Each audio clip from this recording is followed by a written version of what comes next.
And we'll start. Major. Yep. If I may, we had Maurice Lalonde was a town councillor, and I would like to have a moment of silence for him before we begin our meeting, as well as say the words.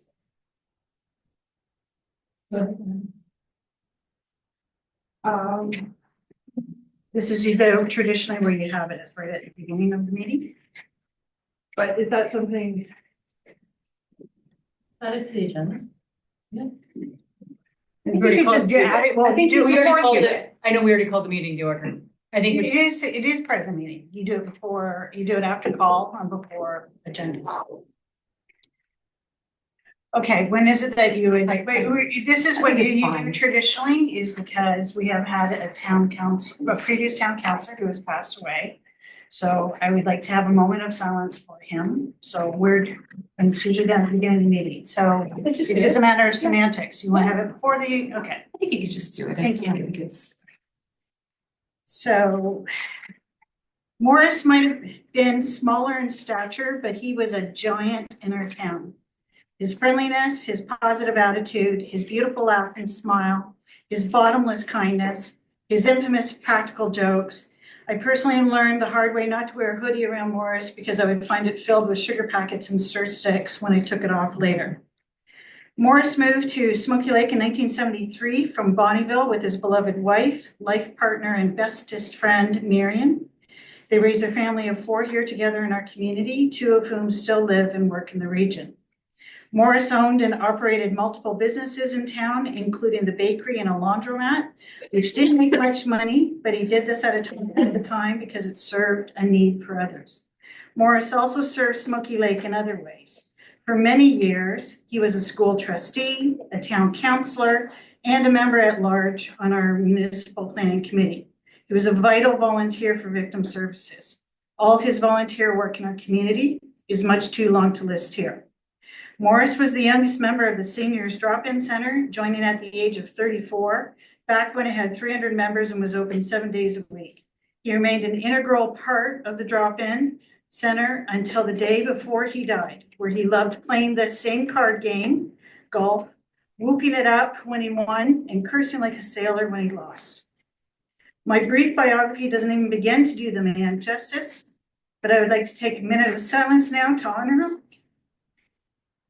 This awesome, amazing, and beautiful man with the giant heart who loved our town fiercely.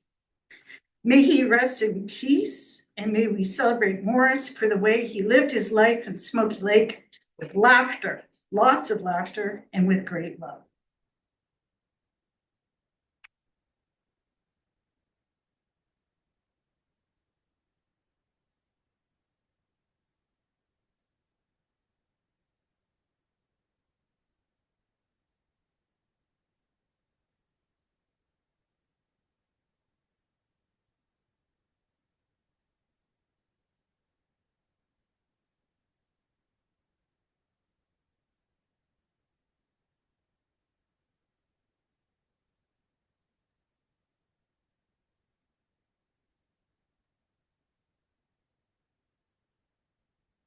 Thank you.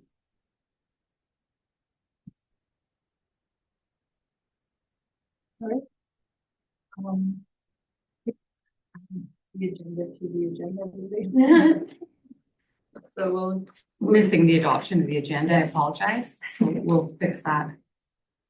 So if there's any additions or deletions to the agenda, Dawn? I just realized I didn't have adding another budget, the next budget meeting, and maybe budget public engagement as one. I think they can be done together. If council wants to do a public engagement.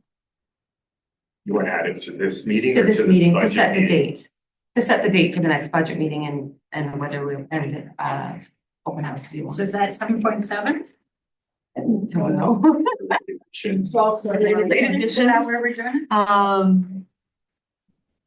Yeah, 12.1. 12.1 is 13.1. That's why I said I don't know, because we missed the agenda in there, which pushes everything out, so. Well, I'm gonna be following. Okay. Okay. It'll be We'll just add it as 1 point. Okay, the addition, so 12.1 is. I think I got two. agenda. It's irrelevant anyways, it's just as long as you know where we're at. Yeah, exactly. Three, Okay, and any other? Five. Oh, did I add them on here? I'm sorry. You got extra. I'll take an extra. I'm ready to add. So in closed session for 14, I'd like a land update. Pertaining to 14.2 and 14.3, if they're not from previous motions, I'd like to add that land update. And I have, and so that would be what, number 17. So is that regarding the tax properties or No. something else? Okay, It's regarding motion 230 and 286. Okay. So, yeah, I'll leave that as is. And then I would have two personnels. So personnel number 1 under FOIP 16, personnel number 2 under FOIP number 16, please.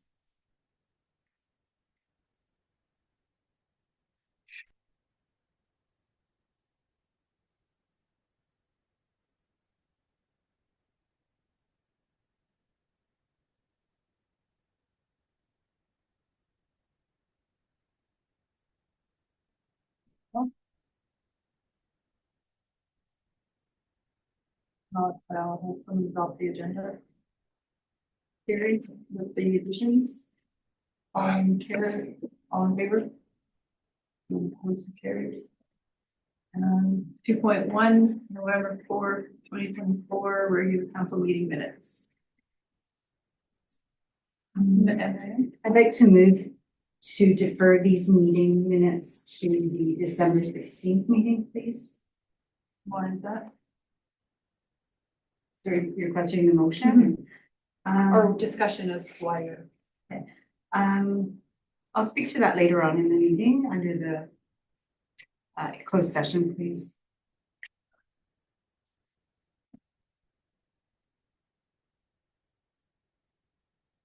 No. Wait, so you wanted to defer to December 16th or after, the day after the close? Or no, to December 16th? Okay. So My motion is to defer the November 4th, 2024 regular council meeting minutes to the regular council meeting held on December 16th, please. all in favor? Any opposed? Carried. November 2.2, November 4th, 2024, regular council action, meeting action list.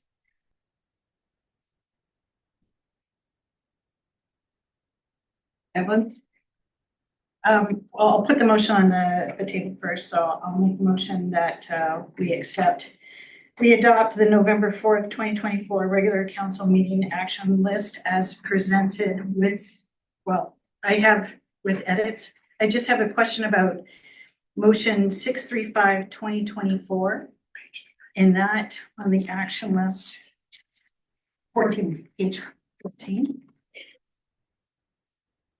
So when this RFD, so I'm using the RFD. What's this one? which motion number? Motion 635, 2024. It's the one that with Capital Region Assessment Services Commission.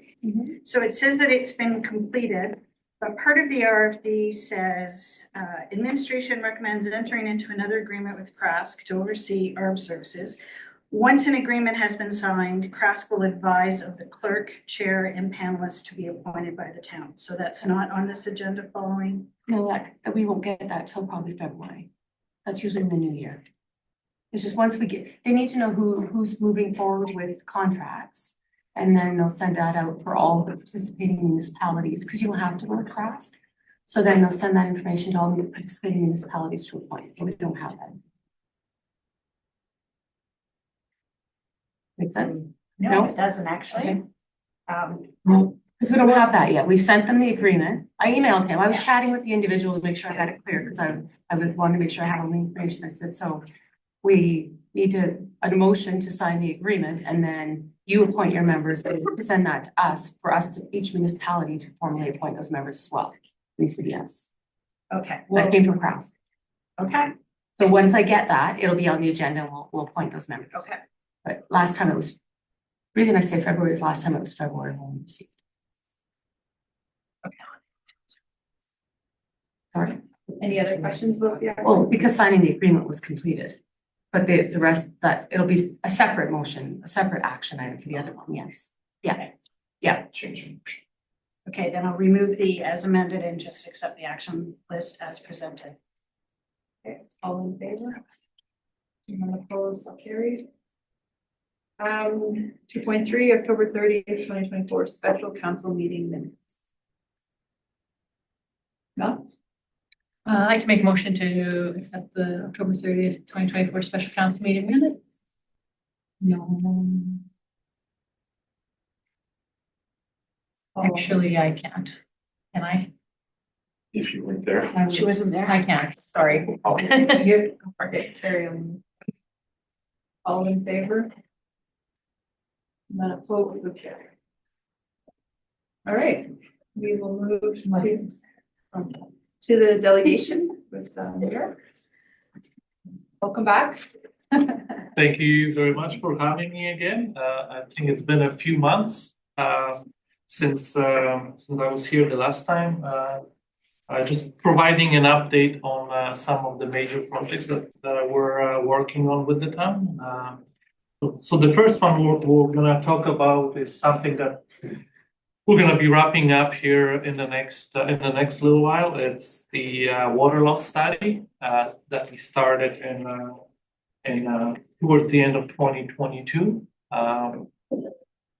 You want to show that graph? So when we first started, the town was averaging between 20 and 25% of loss of water in your throughout your distribution system, and it was few different things that attributed to that. Some of it was the leaks that were in the system, and some of it was just the accounting that happened and how that water was used. So you can see that we've looked at data starting in 2020, and on average you were in your high 20%, and some months were even higher than that.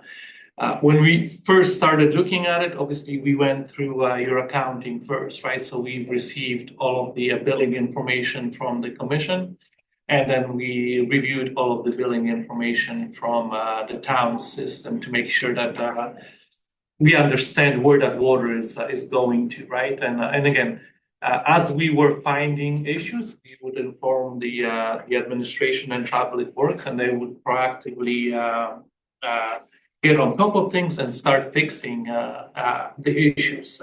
Some of it was old flow meter, right? Some of the flow meters didn't work at all.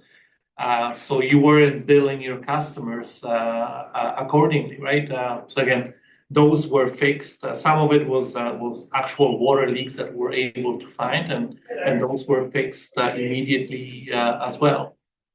So as you can see, over the number of of months, right, the water loss has been coming down, and now we're sitting kind of around that 10% mark, which again isn't unusual for the municipality of your size, but again it's still something that the town needs to work towards minimizing moving forward, and it's gonna be an ongoing thing, right? To make sure that the water meters are working properly and that they are being replaced in a timely fashion, and also the water leaks are being fixed in a timely fashion as well, and your whole infrastructure is replaced in a timely fashion as well. So at this point, when we applied for funding under ACP, the town was the lead, and the supporting municipality was the village of Vilna. So we're doing the exact same thing for the village of Vilna as well. So we are just in the process of finalizing those two reports, and once they are finished, we'll be sending it to you for your review. And obviously, there's going to be some recommendations there as well moving forward. as to what each municipality should be doing moving forward. Any questions on the water loss? No, okay. So we'll move on to the second project that we're working on, and it's also the through the ACP grant, and it is 46th Street rehabilitation, and that was something that that came out as a #1 priority from the 10-year capital plan that the town has completed back in 2018 or 2019. So that's the map on the left-hand side. So what we are looking at is upgrading water and sewer from on 46th Street from McDougall Avenue all the way up to 54th Avenue. The last time I was here presenting on it, we were just getting started on it, and one of the questions back to us was, do we have other options in terms of replacing or upgrading that infrastructure? Because obviously, the way we're presenting it right now, or originally, was to essentially rip up the road and replace water and sewer. So again, we went back and looked at other options that might be out there in terms of upgrading that infrastructure. I guess first things first, water main that runs from 46th Street all the way to 54th. Right now, it's a 4-inch line, and by all means, it's an undersized line. The minimum standards right now for water lines in the distribution system is 150 millimeters, which is 6-inch. However, for fire flows, the town will require an 8-inch line, 200 millimeters. And there's different ways to do it, right? We could either dig it up and replace it, or we could pipe burst it. And what it means is essentially you have an existing line and you're inserting a new line inside that line. So your old line essentially bursts, and then you can insert that new water line in its place. The problem with that method is that you still have to go down and dig, because once you burst the existing line, all of your service connections get displaced as well. And you can see that you have service lines on each side of the road. So you have to essentially dig down and replace or reconnect every service on that new water line, first of all. Second of all, as part of that project, we're actually replacing the services as well from the main all the way to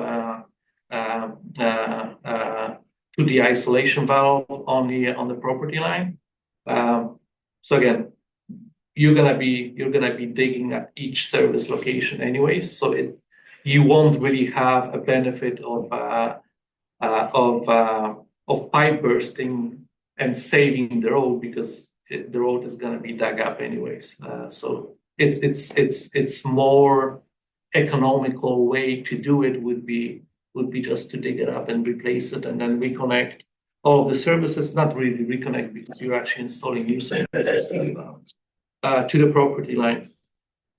In terms of the sanitary system, again, there's different ways of rehabilitating the sanitary, and one of them is relining of your sewer system. And what that does is essentially creates a new liner inside your pipe that will extend the life of your sanitary line. The problem with that is your lines are actually undersized. So from McDougall to 52nd, we're looking at upsizing that line. The existing line, I believe, is 200 millimeters.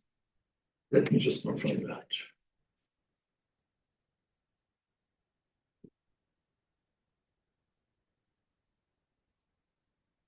$250 millimeters, and we're looking at upsizing it to 375.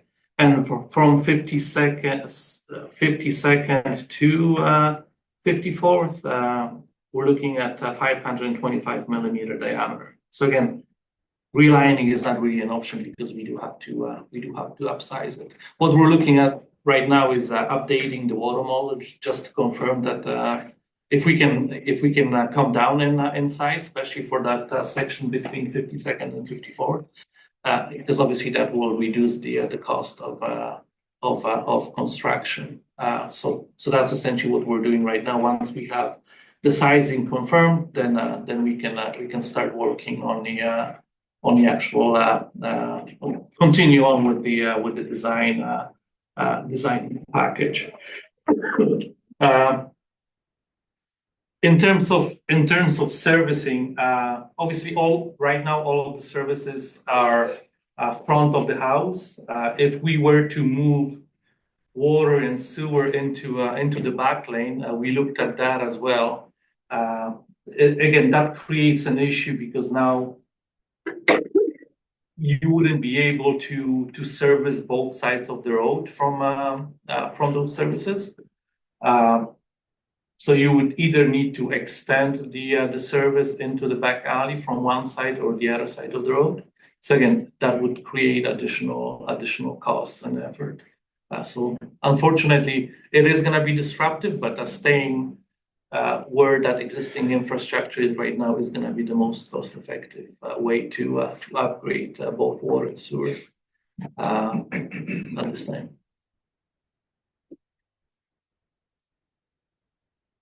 Any questions? No? Okay. Dawn? Once that one's a shovel-ready project, essentially, you had sent me information, and I looked at this as well, the local growth and sustainability grant. Would that be a good one to look into for something like this?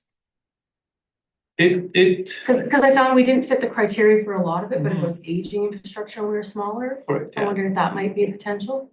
It is a potential, definitely. The question is, does the government have enough money to actually fund it, right? Yeah. Because again, I think there was only 5 million allocated Yeah, it was a to lot. no. But there's more and more of that I think we're seeing. Correct, right? yeah, So- yeah. So as That's the those idea, is it's shovel ready, and then hopefully we can get some sort of funding to get it done instead of just. exactly, yeah. The programs that are coming out will never pay for 100%, right? No. But it will definitely help if you can access those funds, some of those funding programs. Awesome, thanks. Yeah, it really looks nice on paper, right? But the question is, again, it's only 5 million per year for the entire province, right? So how is that gonna be? We need how many million for this? No, I just thought. You could use that entire. To help, I don't know. Correct, yeah. Okay, thank you. And there is a tech memo that essentially describes what I just talked about. Can we share it? No, I think you can probably include it in the package afterwards, so everyone can read it, because it is a lot of information, right? So again, everyone can take it and digest it, right? And if there's any further questions from council, they can pass it on to us through administration, and then we can respond to any questions or concerns that you might have. And then the last major project that we're working on, if you can go back to the memo, number 1. So on 46th Street, has there been any issues with any of the stuff there where we've had to do anything? Dawn, are you listening? I don't think so. I've not since I've been here. So, I think it was just identified in the original 10-year That's plan right. from MPE. so then now if we have, say, a water line break or something like that, what would be, I guess every break is a different situation, but it would be replaced with what if there was an issue? If you had a water main break, essentially the crew would go in and fix that Just that break. direction, Correct, yeah. and just replace it with similar product? Correct, yeah. So John is there. John, have we had any issues on that street? We haven't had any issues with leaks or sewer backups Yeah. since the time I've been here. Yeah, I didn't think so. Thank you. I think it was just a study. You can maybe scroll down to the pictures. So the last project that I wanted to give you an update on is the treated water reservoir expansion project. So the contractor started in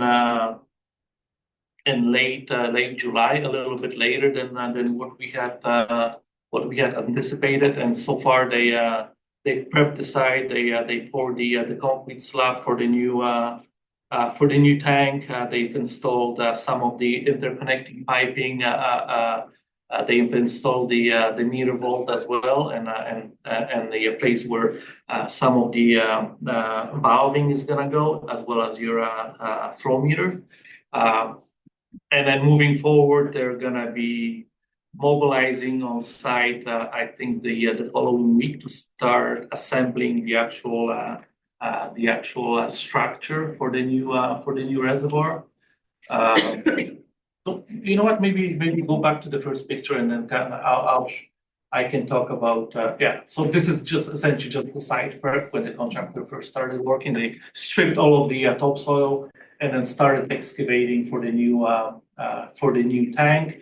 This is where the new reservoir is gonna sit. So they're doing site prep for the new concrete slab. This you can see here is the shoring for the concrete slab that the new reservoir is gonna be sitting on.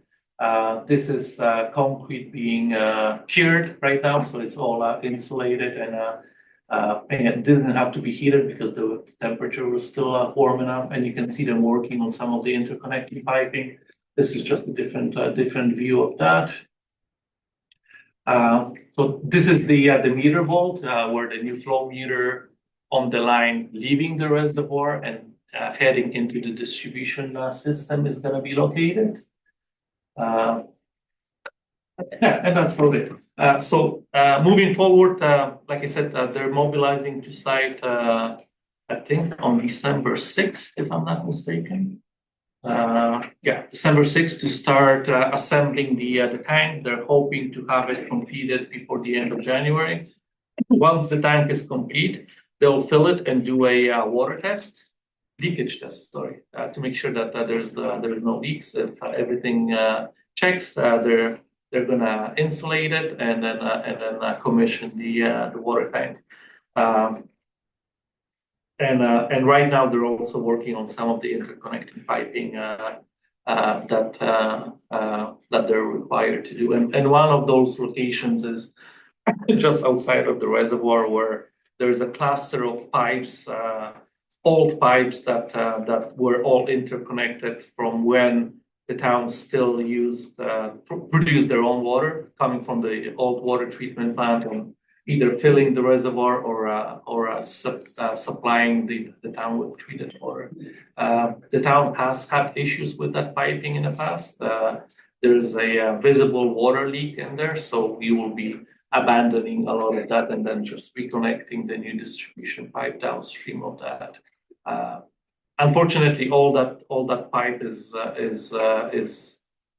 installed in a big concrete truss block. So again, fixing it in place would make probably more issues than it's worth it. So again, we'll be abandoning that and reconnecting downstream of that. So we're hoping that that will be done and out of there by early to mid April. So again, we're hoping to be done before the end of the year. The contractor is a little behind, but this is the new update schedule that we received from the contractor a couple of weeks ago. And again, there is that document will be included in your package after the meeting. And like I said, moving forward, if there's any questions or concerns, direct them through administration, and we'll be more than happy to provide an update or clarification of whatever the question may be. So yeah, those are the three major projects that we're currently working on. There's other things that come up and we just do deal with either administration or public works on some of the miscellaneous stuff. But again, it's something that probably John updates you on a regular basis. So is there a new line going down the hill? Correct. Yeah. Partially down the hill. Okay. So it's there's a line that I think it's kind of almost halfway. It's gonna be reconnected down from where that line used to go to the north to the old water plant. So that line will still be active, and that's something that the town is gonna have to make a decision on, because it is I think it's an 8-inch line that only services maybe 2 residents. So as part of the regular maintenance, Public Works need to empty that line to make sure that there's no stagnation in the water. That volume gets recorded on every time they do it. But again, it's something that is included in your consumption. However, you're not selling that water because you're essentially just dumping it into a ditch, right? So consideration might be given to reducing that line size to the last customer. We couldn't collect that water and use it for watering plants and stuff like that instead of dumping it in a ditch. Well, you could do that. It's essentially just a matter of coordinating that work, right? Yeah. So you need to capture it somehow and then use it somewhere else. Probably not feasible to do it in the winter, because that time could probably freeze, right? But in the summer, yeah, it's definitely something that could be coordinated moving forward.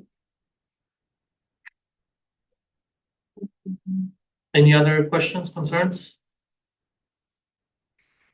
If not, then yeah. Go ahead. So what I'm hearing, Merrick, and thank you for the presentation and coming out to see us. So you're saying we're on time, pretty much, and we're on budget, right? You are on budget. You're slightly behind the schedule because the contractor's original schedule was to have everything completed before the end of this year. So I think that originally they were planning on commissioning just before Christmas, which again, we don't like that, right? Because again, if there's any issues, right? So we would have asked them to still commission in the new year, right? Even if they were on schedule. But now their schedule has shifted till essentially early mid-April. So schedule-wise, yeah, you're slightly behind. Budget-wise, you're on budget. Nice. Yeah. Good job. Thank you. And I'll coordinate with administration to see when I'm gonna come up next to provide another update. And his report is in the agenda as well, that you had sent the monthly report, the update. Correct, yeah, It's also yeah. in the agenda. Yeah, so we do provide administration with the monthly update. It essentially has the budget and the schedule and some of the pictures from site, because we are on site when the contractor is doing something that requires an inspection. And we have monthly meetings with the contractor and MPE. They've been really good with project management. So it's been good. Well, thank you, Merrick. Thank you very much. Thanks for coming. Appreciate it. Always a pleasure. Thank you. So we'll keep going. Administrative reports, 5.1. No, I'll put the motion on the board. Make motion to accept the administrative reports.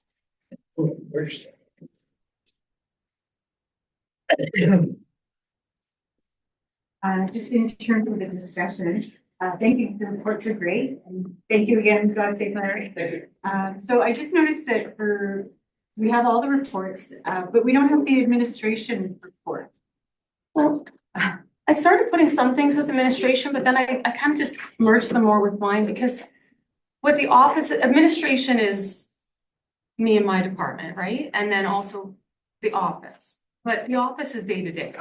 So I can put on there that they did a check run and they did, payables and they did taxes and right. But so much of it is just day-to-day operational that, creating agendas, doing minutes. So I try to, in my highlights, highlight the bigger picture stuff that we're working on, but creating that separate line item. A lot of what the girls do in the front office is dealing with customers, doing check runs, doing invoicing. So it's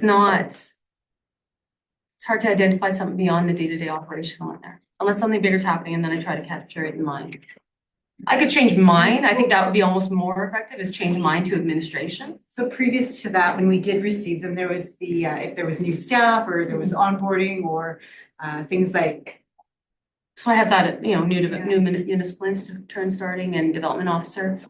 For a couple months, I did try to have a separate line for administration, but I pulled it again because I didn't necessarily have something to put in it. And I thought it was more like from what Crystal does from a finance point of view as well, working on the budget and the audit and things like that. And again, we can identify those things. It's just, that's day-to-day stuff, right? So it's not. I mean, we've been working on budget for 3 months. So that's why it's just Crystal's never previously provided a report for in here. Like I said, for about 2 months, I think I tried to add administration one to break down a little bit. Again, it was just so high end because it's so day-to-day on that side. It's not, Public Works is working on specific projects as they come up. And I put in mind, the audit is underway. Budget, I didn't write in there because we have budget meetings. So to me, it's, I guess I could put in there that we've been working on budget and, agendas and, all that is just the day-to-day stuff. This report is more to identify the things that are a little bit more one-offs rather than, and to bring attention to the specific projects that Public Works is working on. Obviously, the development one, I didn't have a lot for this month with the transition. And then we're working on a report on, in terms of that, fire, again, is specific, but yeah, the office, a lot of what we're doing is managing staff, managing residents, dealing with, responding to concerns. It's just day-to-day stuff. So it's hard to identify. Any other questions for the reports? No? I had a question for Public Works. I know, and this could just be because the report was done before. I know there was some work going on that isn't in here. So there's a water line where a resident water line freezes. And the point that it freezes away from the house is around the road. So that's why they isolated that. John, he's unmuted. I'll let him speak to it rather than me speaking on his behalf. Yeah, I can speak to that. I believe he mentioned since 2018, he's apparently been having issues with some freezing is what he believes is going on there. We excavated the road to investigate the problem, as well as while we had it open, we installed some insulation above his service lines and backfilled with a clay material. It's all sand in that area, so I'm not sure if that could be part of the problem or not. So we did that, and we'll see if that prevents the problem from happening again. The water main there was approximately 10 feet deep, and it was 9 feet deep at the curb stop valve, and the sewer main there is 8.5 to 9 feet deep. So I'm not entirely sure why it would be freezing there, but that's the information that we got from the excavation, and then we installed the insulation to try to prevent it happening again. Thank you. And yes, it was they were doing that as this was kind of submitted. So, but thank you. Sherry? That was after the submission of this report.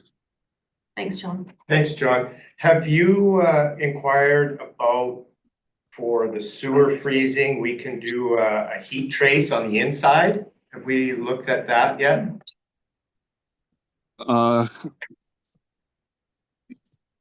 I can look more into it. I'm not sure if that would be the best solution, but I can try to get some more information on that. Just cause I've heard of it being done, it's just I don't know the cost and what it's all about, but I've heard some people having good success with it. Yeah, we would have to install some kind of power line.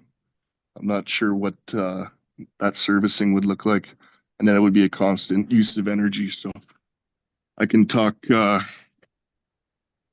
with some engineers maybe about the potential of that. I don't think that's a common thing, installing that in a main line. Well, it'd be more because we were having the sewer, like you said, the issue with the sewer. And when I spoke to some people about it, that was something that was, I just wanted to bring it up, that it's a possibility and just put it on your plate to look into. We are also hoping that with the additional houses, right, more use on both sides. Yeah. Any other discussion? Evelyn?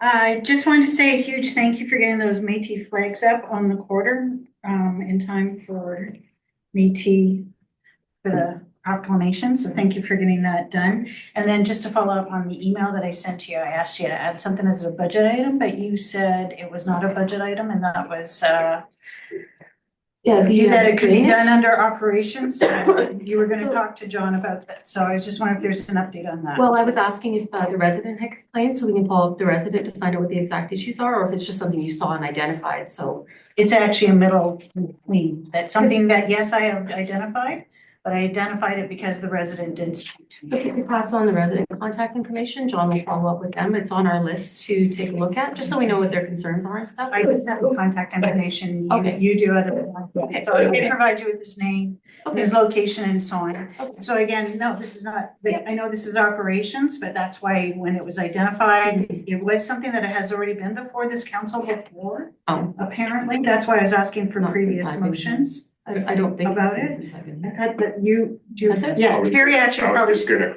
comment when you said it. And and again, I was a newer counselor in some of this, Okay. but I thought you know more about it, I think, or So can speak it to it more. is, and yes, go ahead, Terry, sorry. Basically, I met with the resident and he expressed his concerns, and Public Works went out and cleaned up the majority of the, I guess you would call it growth. There were some rocks there, and then we were gonna monitor it to see if there was any backups with flooding or anything, and I don't think anything's been brought forward, but that's not to downplay this at all. I think he's looking for an improvement of the ditchway, which at this time I don't feel is needed, but to be monitored. So yeah, Public Works, it's on our list. It's not, I'm gonna assume it's not done yet. I know Public Works has been busy. I haven't met with the resident yet, but I am planning to. So he's gonna take a look and Yeah. looking at the pictures and he just wanted to look at the on-site. I printed everything for John and handed it off to him, to take a look. It's definitely something they'll clean up, fix the culvert and that kind of thing. And then I agree, we can, now that we know there's more history, we can also make sure that we're monitoring it. Okay. Thank you. Okay, good, thank you. Yeah. Mel? And I believe it would be an operational item, that we wouldn't have to consider it for next year's capital budget. Okay, that's good news, thank you. I just wanted to bring up one last thing. The lights look great. Thanks for getting them up so early. I love it. One side of the street isn't working. Is it just because it's not on or it's The just one not over here? working? Well, there is one light down here. It's not working, but the actual whole side of the street is out on Wedder Street. Okay, Like- I'll have to investigate that. Yeah, the trees on the east side are all lit up, but the west side are. It just was odd that they are all off, so. Okay. Like sometimes one comes unplugged, but to have them all off would be. And it's a power supply issue on that one down there. Yeah, That's it with okay. electrician coming in, but okay, I was just, thank you. that was all. Oh, it's good to know. I don't drive in that way. It's not usually dark, I guess, when I get here either, so hopefully. All in favor, or I'm assuming there's no more discussion. So I'll call the question, all in favor of the motion? None opposed? Okay, we'll move to 6.1, delegation near the regional water facility project. Marianne? So I'd like to move that the town is considered accept for information presentation from New York, USF, or New York, and Edmonton Regional Manager of MPE Engineering regarding the regional water facility project as presented. As presented, period. Right, I thought he initially wanted it closed. I totally forgot, actually, so thank you. Missed that. He must have been okay with it being an open, because initially he wanted to do it something in closed. It does say that. Must have changed his mind. Okay. Any discussion about Merritt's presentation? Or all the questions answered this? Okay, all in favor? None opposed, so carried. 6.2, CAO performance appraisal process. So council made a motion to proceed with the CAO performance appraisal process in-house. You had also recently adopted an updated policy. This was based on CAMA, which is federal, and then also Alberta municipalities. So what I'm going to recommend is I'm looking for 3 motions. So I have the forms filled out, plus if I send it to you in Word, it's actually fillable. So basically the first steps would be, these would be handed out, all of council would take them home, complete them, and we'll add it to the next agenda enclosed for you then to talk about it. With that, you'll also make a motion for me to do one as a self-evaluation that I can provide at the next meeting as well for consideration. Sometimes you like to see that. Some self-evaluations you can either see at the beginning of the process or later. I mean, I do recommend to my staff, don't look at I recommend you do your evaluations and then look at the self-evaluation, but you'll all have completed your own. So if you want it at that meeting, that'll be there as well. And then within this policy that you guys approved, there is the option that the employees who directly report to myself, so Crystal, technically Chase, Rochelle, and John, and Pam, but Pam's brand new, so I did get Raman to do it, would complete section 3 of the CAO performance appraisal. And what I did with Raman is I separated it out, got him to fill it out, put it in a sealed envelope with Amy's name on it. Because in the policy it says through the mayor, basically is why. And then I asked them to hand it to Crystal. So that's what the staff would do. They'd all get that filled to fill out. They would not put their names on it. It would never come back who said it. So hopefully the idea is that hopefully they're very honest with you. I will never see it. It'll go to you in council. And then you'll go into closed at the next council meeting to review these ones, the ones from the staff, the ones from you. And then the next steps would be getting those kind of compiled for the following meeting. Come to a consensus on the reporting, and then it would go into, and then maybe even appointing some, approving some council approved hours for somebody to compile that. So I'm gonna take a look at motion 3 first. That is, when you first came to us and suggested that we hire a consultant to come in with HR, I really respected you for doing that, which is why I'm very disappointed that you came back to us and changed it with the motion. And I recognize that my colleagues disagreed with me. I was the one that was opposed to it. This is one of the reasons why I'm opposed to it, is because Crystal is your subordinate. But She won't see them. She's just receiving them in a sealed and envelope if for you you. have a very small department, and even what you just said, no, we're not gonna go to Raman. He's gone. No, I already got him to fill it out. And so that because Pam is new, and that way you'd have that I feedback. really did, and I appreciate it, and I thank you for, but I don't agree with this. I don't think this should be done in-house. I don't think the employees are going, like, I do like the idea of a 360 performance review, but I don't think that they're going to be honest in their review when it's all done in-house and it's too small of a department. If we worked, the reason why this works at a university where we have a human resources department that is separate, and most people don't know human resources except when they're getting hired and so on. A person comes in and does it. It's because of the fact that they're not going, having pumpkin carving events with them or going to golf course with them and doing these team building things, and now turning around and giving it to the report to the exact same person. I find this really, really, really makes me uncomfortable. And it's too bad because I think it is a great idea, but not when it's being done in this manner. Well, I get what you're saying. It's a small group of people. And it's always, yeah, I guess there's that section about staff on the evaluation that we approved, like how do they interact with their staff, like things like that. And it's hard to get feedback because we don't talk to the staff. So I was just wondering if you think, like, do you just think from what we know and understand and see that that's how we would do that section on the evaluation then to keep that out of it? Is that what you're thinking? No, I really actually do like this piece. Why? When Dawn came to us and talked about an HR consultant, I was thrilled. I thought that this was a great idea. In fact, I even thought the HR consultant could probably be used in the future.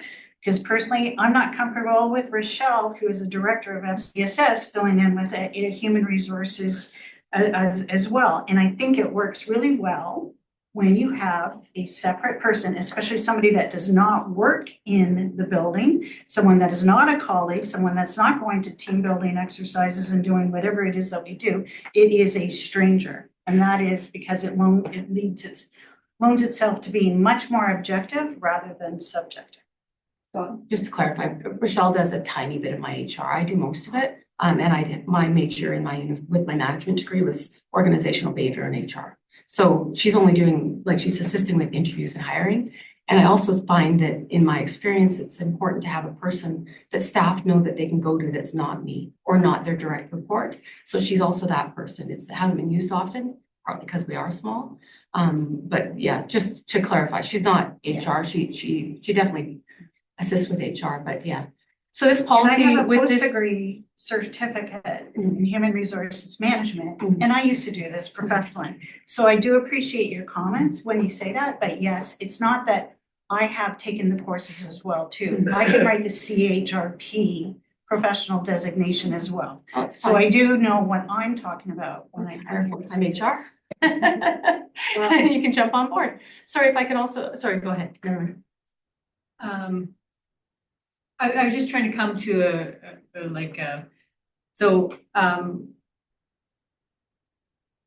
don't know how to go from there. So because we had the discussion already not to hire outside, it was right. Respectfully, Mel, we had the discussion to hire outside. Then it came back, which I don't believe it should have, because we made that decision in the first place. And then now you're saying, oh no, you can't bring it back. Oh no, that's not what I was trying to say. But this is where I'm saying, this is where I challenged the second decision, because the first one was correct. But there was no motion. Based on motion, what we made the decision with in the first place. And also when it comes to motion one, that's not any change than what we did. Did it work the last time? Do you feel that it did work the last time? This is why we were talking about an outside consultant. I think Mary Ann, sorry. Well, but I don't know, it's okay, I think you started. I just want to say, give you a little, Yeah. yeah, sorry, I wasn't saying for you not to talk about it or bring it back. That's not where I was going with that. So I just wanted to clarify that. That's not where I was going with it. The original discussion, she did bring it up that we could go this route. We had a discussion, the motion was made not to. So I'm just wondering because that motion was made and now this is here, I was just wondering if you had an idea. I was just curious about, if that's not the route we're going, do you have an idea or something that we could come up with instead of motion 3? I guess is what I was asking, if to fill out that section. I was just looking for something like a direction, or if you had a thought on it. That's all I was going with. Dawn. No, Mary Ann had it. Well, I think Dawn wants to connect you. And I just wanted to point out, so when I created the policy that was approved by council, this is in there, as well as the decision on whether you want to hire every year or not. So it's an additional cost of at least $5,000 a year to bring in someone, which I don't disagree with. It's just trying to be fiscally responsible because we are small, is why my recommendation was, because this council, we know at least two aren't running again. So we know in a year, we're gonna have at least a couple of counselors. That's why I suggested you could go ahead with it now, or you could wait a year, go ahead with bringing in a third party, and then at least it guides that council for the following 4 years. Sorry, what? We're just like, we have somebody that's not like local, but not like maybe like. I got within 3 a quotes, group. yeah. Yeah, to take all the envelopes with like from council and from the employees that work with you and have it all put together so that we don't know who, like what, who said what, but yet it's all there, like. I mean, I could reach out to the ones that I did reach out to and say, could you act as that third party to compile this information that's submitted by all of council? And it'd probably be a much lesser cost, but it wouldn't be a comprehensive review. Okay, and so, thank you. So I like what you said, when we made the decision to not have a third party, we didn't, like, yeah, and then respectfully, you said $5,000, but did we get 3 quotes or Yes. anything? Oh, I did. I did because there was, I got 2 written quotes and 1 verbal. So yes, I so got. did I miss that? No, I didn't bring the Percentage? quotes, I brought forward the dollar amount, which is minimum Oh. $5,000 to do a performance appraisal. And my recommendation, yes, was to not, because I thought, well, it's $5,000 in the budget to go through this process. Do we want to do that now or do you want to wait? Council decided to wait. You can reconsider that motion and add it to the budget. It's getting late in the process. We'd want to do that sooner rather than later, because it's January, but. We did, okay, and thank you, Dawn. So I often heard you say that there is a lot of work with admin and I don't want to task you with more. And this council doing the CAO evaluation, it was a lot of work for Amy to compile the information as well. So I like where the conversation is going. We did have an offer from the previous consultant, Tim offered to do it $5,000, for not free for last time. $5,000 this year. Yeah, I so asked he him, submitted yeah. okay. Yeah. So. Well, believe me, I went there first. I didn't know any of this Yeah. because it wasn't really presented to us, who the Mhm. consultants were. So I'm in favor of reconsidering the motion.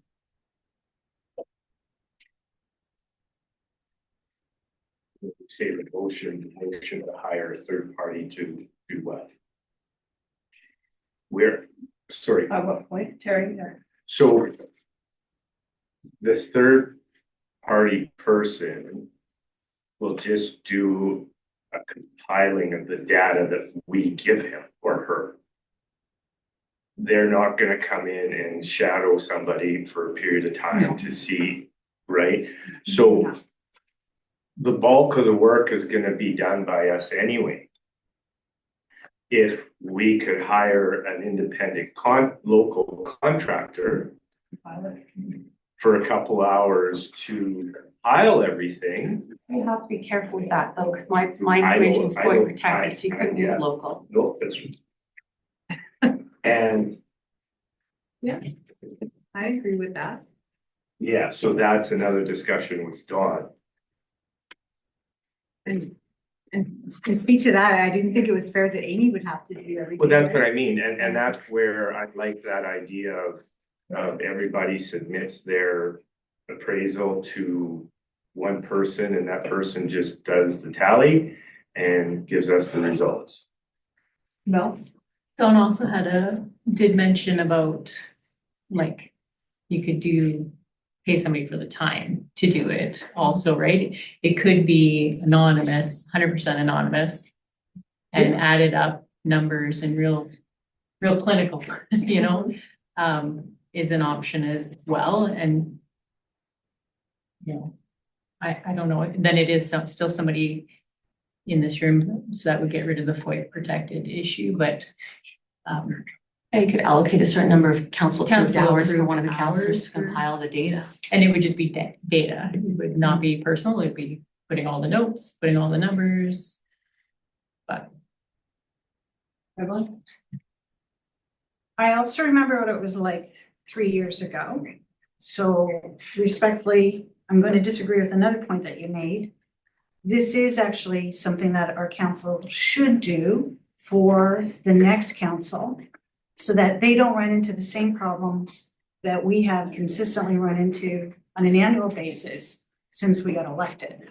And that's why I see this also as work for us to get done and to set up the next council for success. So when it comes time for them to have a performance appraisal, they already have somebody in place, somebody who's already done it with us, and it makes it much easier for them, especially because, as you just pointed out, we're probably going to have quite a few new faces around the table. So I do remember what that was like, which is where some of my comments are coming from with this. Well, oh, sorry. I was just gonna comment, I mean, I'd love to see this done externally every year, because I do think there's great value in that. The reason I suggested not was because money, Yeah. right? So if you wanted to reconsider motion, it's motion 582-2024, moved by Deputy Mayor Prosecutor Zaruski, that the town of Smoky Lake complete the CAO performance appraisal internally and add CAO performance appraisal to the next council agenda to start the process. So if you're wanting to reconsider, I'd suggest motion to reconsider that needs a 2/3 vote to proceed. Well, Yeah, and before we do any of that, I did want to say, I also agree, I think it's great. The reason I wasn't in favor is strictly the $5,000. I think it's a huge amount of money, on a yearly basis. like, Yeah, I just think it's a lot of money. So I just thought it was that, and that bothered me a little bit, but I love the idea of the process. I love the idea of setting up the next council. I think that especially being a new, the year, that next year, 100%, it should be like sourced out for sure, right? Like, and I'm very much, I think I have the same idea as you, and what's really was holding me back was is the $5,000. I just thought it just seems like such a big number. like Terry? what do they give you for 5,000? Like what are they, what is the, Value. not the value, what the The givables that they're gonna do? Like, what They come are they in- gonna do in Let me this? just find, You know what I'm saying? What's their description of duties that they're gonna perform for that $5,000? they come in and they speak with, here, let me just see if I have that one here.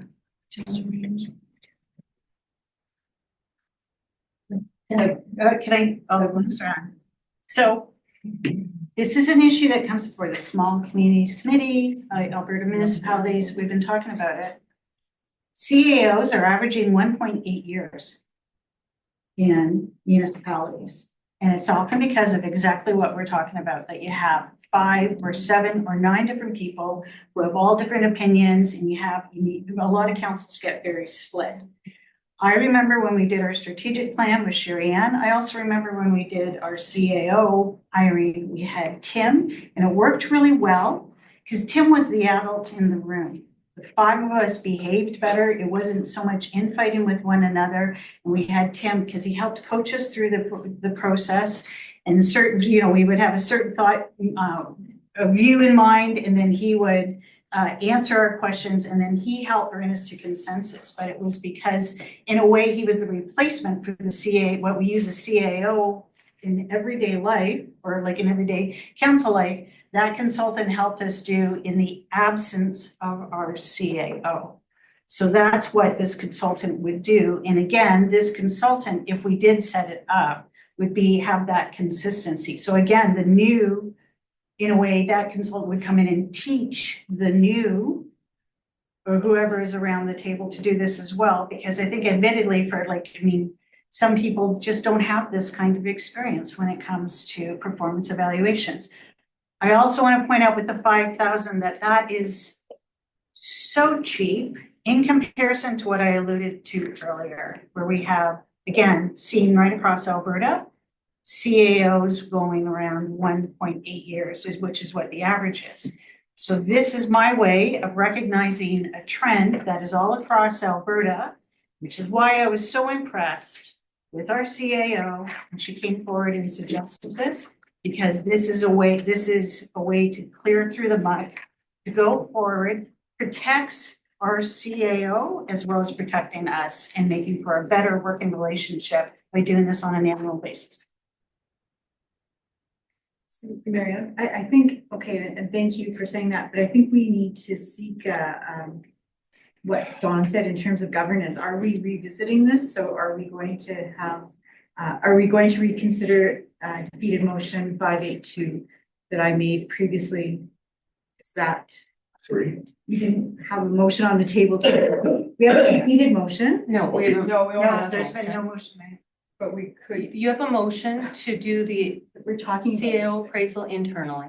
Yeah, she's trying to say Right, that so we now have to you have need a to- motion right a now to motion even to be be talking considered. about it. Yeah. Yeah. Yes, Yeah. she's Right right. now, Correct. to get back on track, we, in terms of governance, that we're having these discussions, we need to have a motion that, Should we to discuss it? reconsider motion. reconsider defeated motion. No, it's not a defeated motion though, that's Oh, the previous- motion, previous It motion was passed. It wasn't. Yes, it was. Yes. To proceed internally with the performance evaluation Yeah. and add it to the next council agenda. That was approved. So you want to reconsider motion 582-2024. So because I had made it earlier, I would like to ask Madam Mayor if I can put a motion on the floor to reconsider this.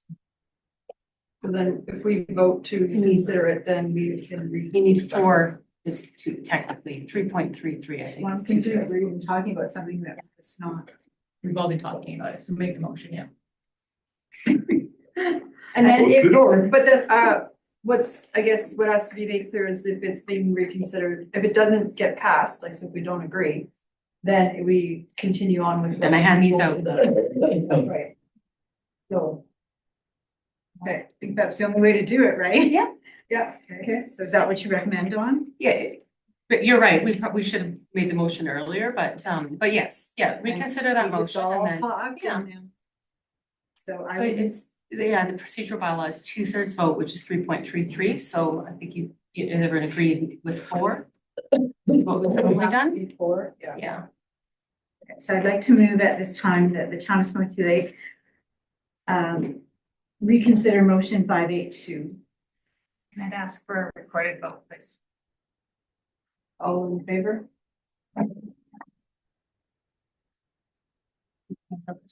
And any opposed? So it's opposed. Call out, because it's recorded. Marianne and Evelyn were in favor, Terry and Amy opposed.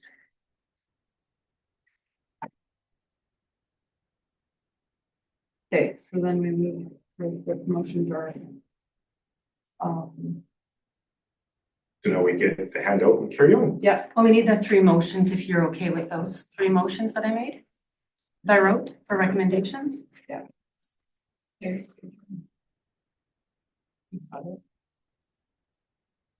And what happens, sorry, Evelyn, so 3 people just voted for the other 2 voted, so we're not gonna rescind. What about if 3 people then vote against all 3 motions?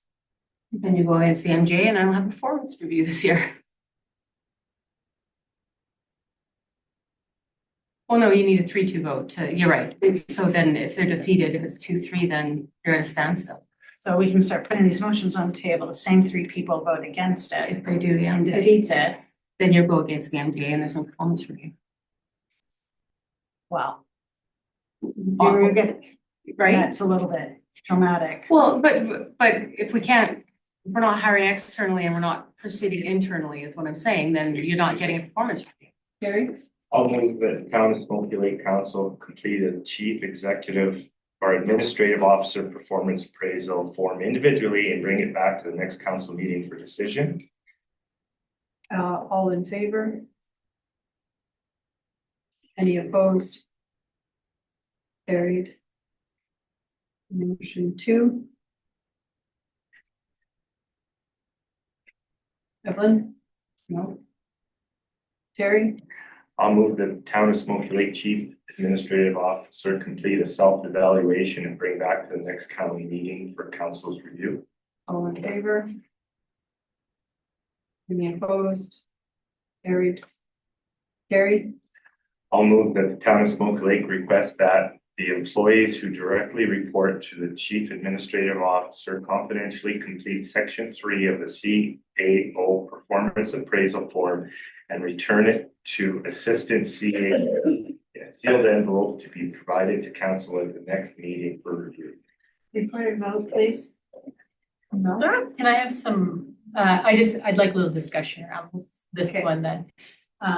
Just to get the feedback, because I heard what Evelyn was saying and I kind of feel the same way, where this is a difficult one, and I think that maybe the best is to just try and fill it out to the best ability through the council and not through, so I'm not in favor of the staff, and it's such a small organization being put like that, so just so everyone knows that I wouldn't be in favor of this. I agree, I won't support. Terry. So what you'll do is provide the form in Word, right? To council? To these employees. What I did was with Ramen, in case you chose to go there, and if not, it'll get shredded, it's fine. Was I printed just that section and said, complete, do not put your name on it, this will go directly to the mayor, seal it in the envelope afterwards. And then it goes to council and it's purely confidential. And then they filled it out and there's a spot for comments, placed in a sealed envelope with Amy's name, went to Crystal for the next council meeting, she would then bring those in, give them to you as council, we all walk out of the room. See, and they could, what I'm trying to get at is if they go out in Word and They could type them out. that's right, so there's no traceable handwriting, there's Do no, that too. it's completely anonymous. Whether or not us as council use that information is, it's there, it's not there, we decide when we see it. And it could be done that way as well. Like, I'm just putting it out there that it's information. Information is always good. It's just what do you do with the information you get? And then is the information credible? And the thing is, one of the main reasons I wasn't in favor of reconsidering that motion is timelines. Like, we got one meeting before Christmas and then what are we gonna do after Christmas? And then next thing you know, it's May, June, and we're still getting it. Like, it's not rocket science. We've done it. I think this would be your third or fourth. Did you do two? Well, One on Adam and two here? So this would be our Previous third and for Don. and how well did that work?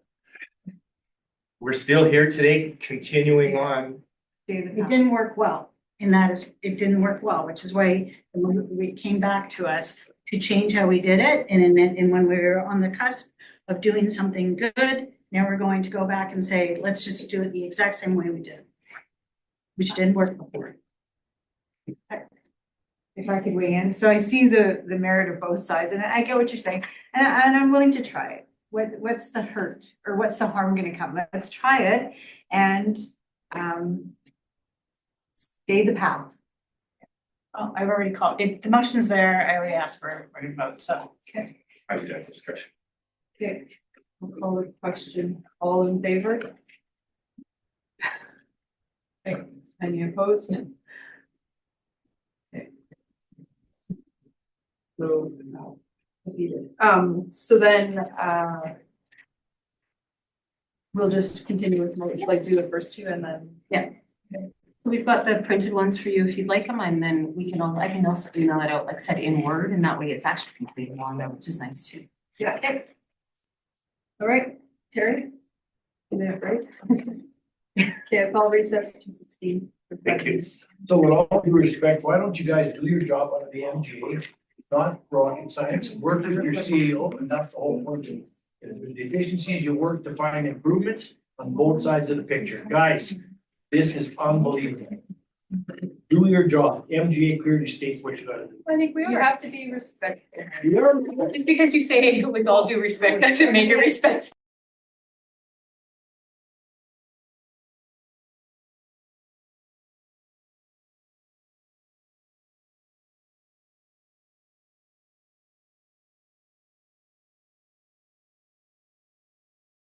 All right, we'll call the meeting back to order at 2:02. And 6.3, Clean Energy Improvement Program. Update.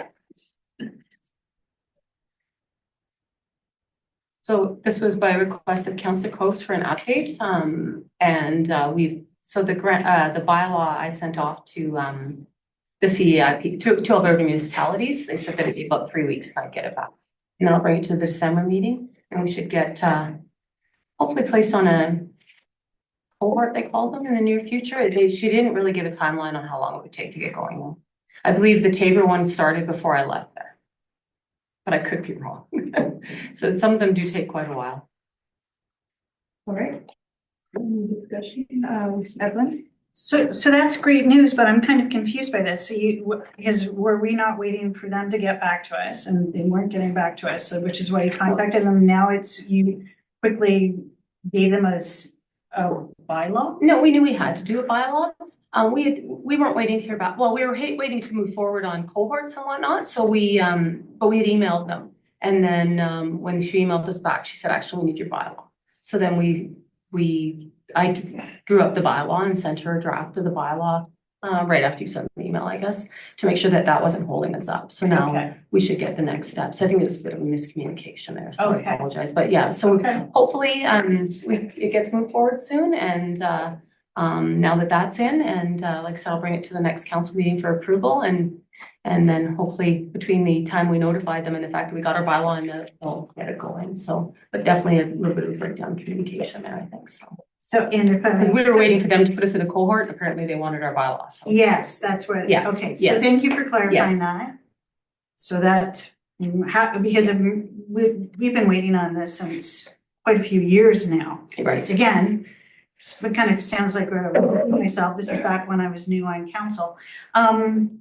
So now you say they've already gotten back to you and approved, you were supposed to send it to them, now they've approved it because now you're adding it to the next agenda. Well, I don't have it back yet. So she said, thank you for the bylaw. We'll take a look at it. They'll also give us there's a dollar amount in there on how much we can, because what we would be doing is we'd be borrowing funds to lend to residents. Yeah. To do these upgrades, and then it goes on their taxes, right? So they'll also give us that guideline of the dollar amount that we can borrow. Because we probably don't want to be the 7 million that Strathcona County has. But yeah. No, good, okay. So yeah, Thank so you. once I get that back, I'm anticipating the next council meeting, I'll be able to bring it forward for potentially 3 meetings. Okay, So sorry about that. Again, it was a bit of a breakdown in communication. and then I think it was my turn, yeah, you did it. So I'll make the motion that Town of Smoky Lake accept the update on the Clean Energy Improvement Program as information. Thank you. All in favor? None opposed. Carried. Smoky Lake curling rink. So, if it's not enclosed, do I have to actually leave the room or I just can't move? If you're declaring pecuniary, then you shouldn't be part of the discussion either. No, but Yeah. I have to actually vote. Yes. Yeah. Yeah, Okay. but you need to tell us you're declaring in what. Okay, I'm declaring pecuniary interest for as a director, paid director on the curling club. And then hand over to. And I'll hand the chair over to Marianne. Thank you. Okay, so right off the bat, go ahead, Mel. I'm just gonna do what we do, a motion on the table.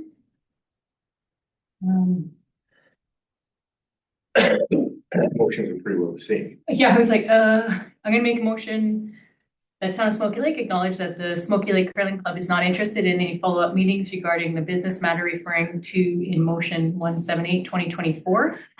And motion 2, that Town of Smoky Lake advise the Smoky Lake Curling. Advise the motions together. No, you're right, I'm not. I'm just doing one. Thank you. I saw and I just kept going. So I appreciate the interruption. Thank you. And I apologize for that because I No, don't no. want to be that, but I was going. Nope, stop me. So I would like to kind of just start with a comment and a question, and then I have 3 requests. So the comment, the reason we're seeing this is it was a motion from earlier in our agenda, page 12, from the previous minutes that Councillor Morton had made, motion number 648, page 12, from November 4th meeting, moved that the Town of Smoky Lake bring back the discussion on the future of the curling rink building to the next regular council meeting that we had enclosed. And I don't know that we discussed as a council, but the next steps, but what I would like to ask in preparation of this, so that was my comment. My question is in preparation of this document on page 39, the last paragraph, administration reached out to President Franchuk and asked if they would still consider sitting down for another meeting. On what date was that? I can look it up and bring it back to council. Sure. It was the day, Just to give the us day after time. the council meeting when we discussed in September. So it was in September. So what I'd like to ask now, because we're having a discussion and there was never a motion of council to have any type of sale. Okay, so what I'm going to ask to be brought into this agenda package, I have 3 requests. So I'd like to see the letter that Scott had written, and it's accompanied by 3 emails when Dawn, you had replied back to him. And so the original email, his reply, your reply, and then to the rest of council.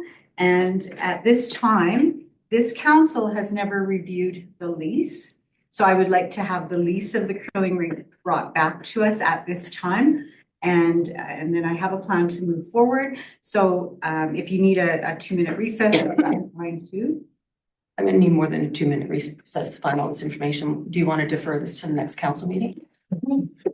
The email was August 29th that Scott sent you an email.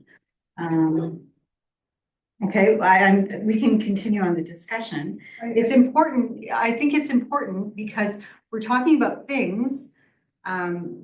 We looked at the letter 2 meetings ago, so we don't have the letter in front of us. In order to motion, I mean, the lease, it's a legal document, so at this point, I don't know if there's an appetite to go back into closed session or go ahead.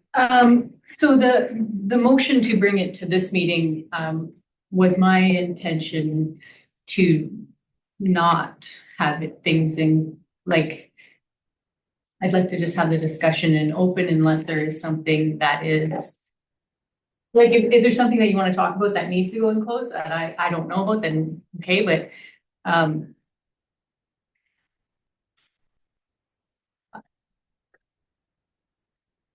Go ahead.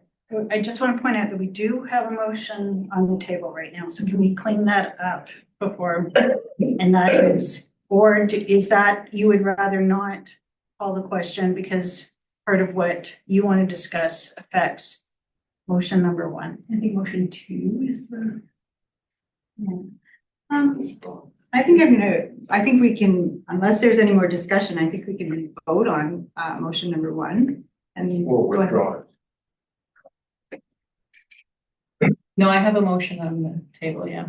If there's any more discussion. the first one. So basically, I am gonna be voting on motion number 1, Just acknowledging. that acknowledging the letter from the president, that is why I'm voting with the information presented in the letter. Yes. Yeah. So, but the letter is not to confirm, and I hear what you're saying. At this time, the letter is not in our agenda. Okay, So, sorry. sorry. Can I now, speak go ahead, to Karen. I see So her my question. motion, just so I can read it again, is that the town of Smoky Lake acknowledge that the Smoky Lake Curling Club is not interested in any follow-up meetings regarding the business matter referred to in motion 178-2024. I didn't say anything about it. The recommendation does the 178. motion. So can we have I'm looking at it here. Oh, Wait, Ed, I want to correct myself. Is this why you're asking for the letters because of this motion? Okay, then my apologies. I'm only pulling in right now. Like, so yes, you we're want to take talking a about 5-minute. something. You want a we're talking about 5-minute something that recess so we can don't read it. have the information in Yeah. front of us. So unless admin would like to verbally read back motion 178 and give them time to prepare. Okay, motion 178 is in front of us on the 4th paragraph, that the town of Smoky Lake, except for information, the business matter with Smoky Lake Curling Club and the Home Hardware as discussed in closed session, and administration schedule a meeting in 6 months. And then the motion I just made was to acknowledge that they said they don't want to have a meeting. Yeah, and she's asking for the letter to be included. But here, sorry. The next paragraph, at council meeting of September 23rd, a letter was received from the curling club. The following motion was made. Motion 481, that the town of Smoky accept for information a letter received from Scott Franchek, president of the curling club. So at that time, it was in the minutes, right? That's why I didn't have it, it was acknowledged at a previous meeting. So I think we had the curling release here at a previous meeting too, but. And our curling club lease is a legal document till, I don't know what year, 2030, let's say. So.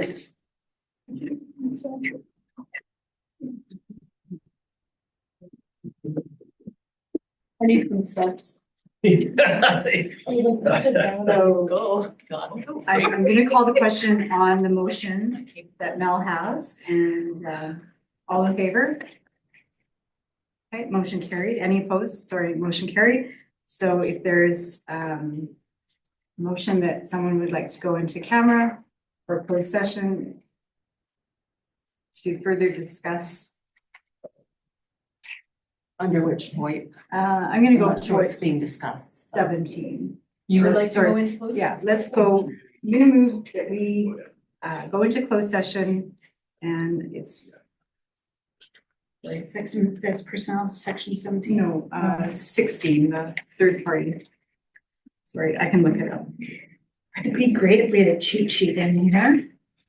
I have one. I can create one. Just get copies of the I'll, cheat sheet, because this is not the first time that all of us I are always have it tripping over handy here ourselves. for you. Sorry, I was just reading the We're lead. trying to do the right thing. We're trying to make sure that we were getting the voice correct, and yet and this is where we always get. Why are we wanting to go into close? 16, third party? Yeah, Is this interest of a third party? Yep.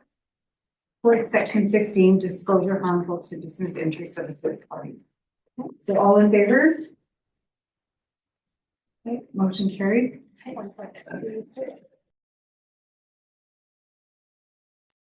I'd like to have a motion to come out of closed session. Go ahead, Terry. I'll move to come out of closed. 54, all in favor? Motion carried. Counselor Morton. I'd like to make a motion that at this time, the town of Smoky Lake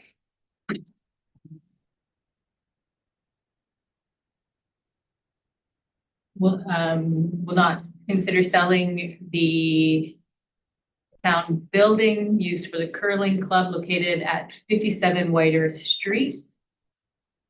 And for administration to let all parties know that and forward on the motion to them.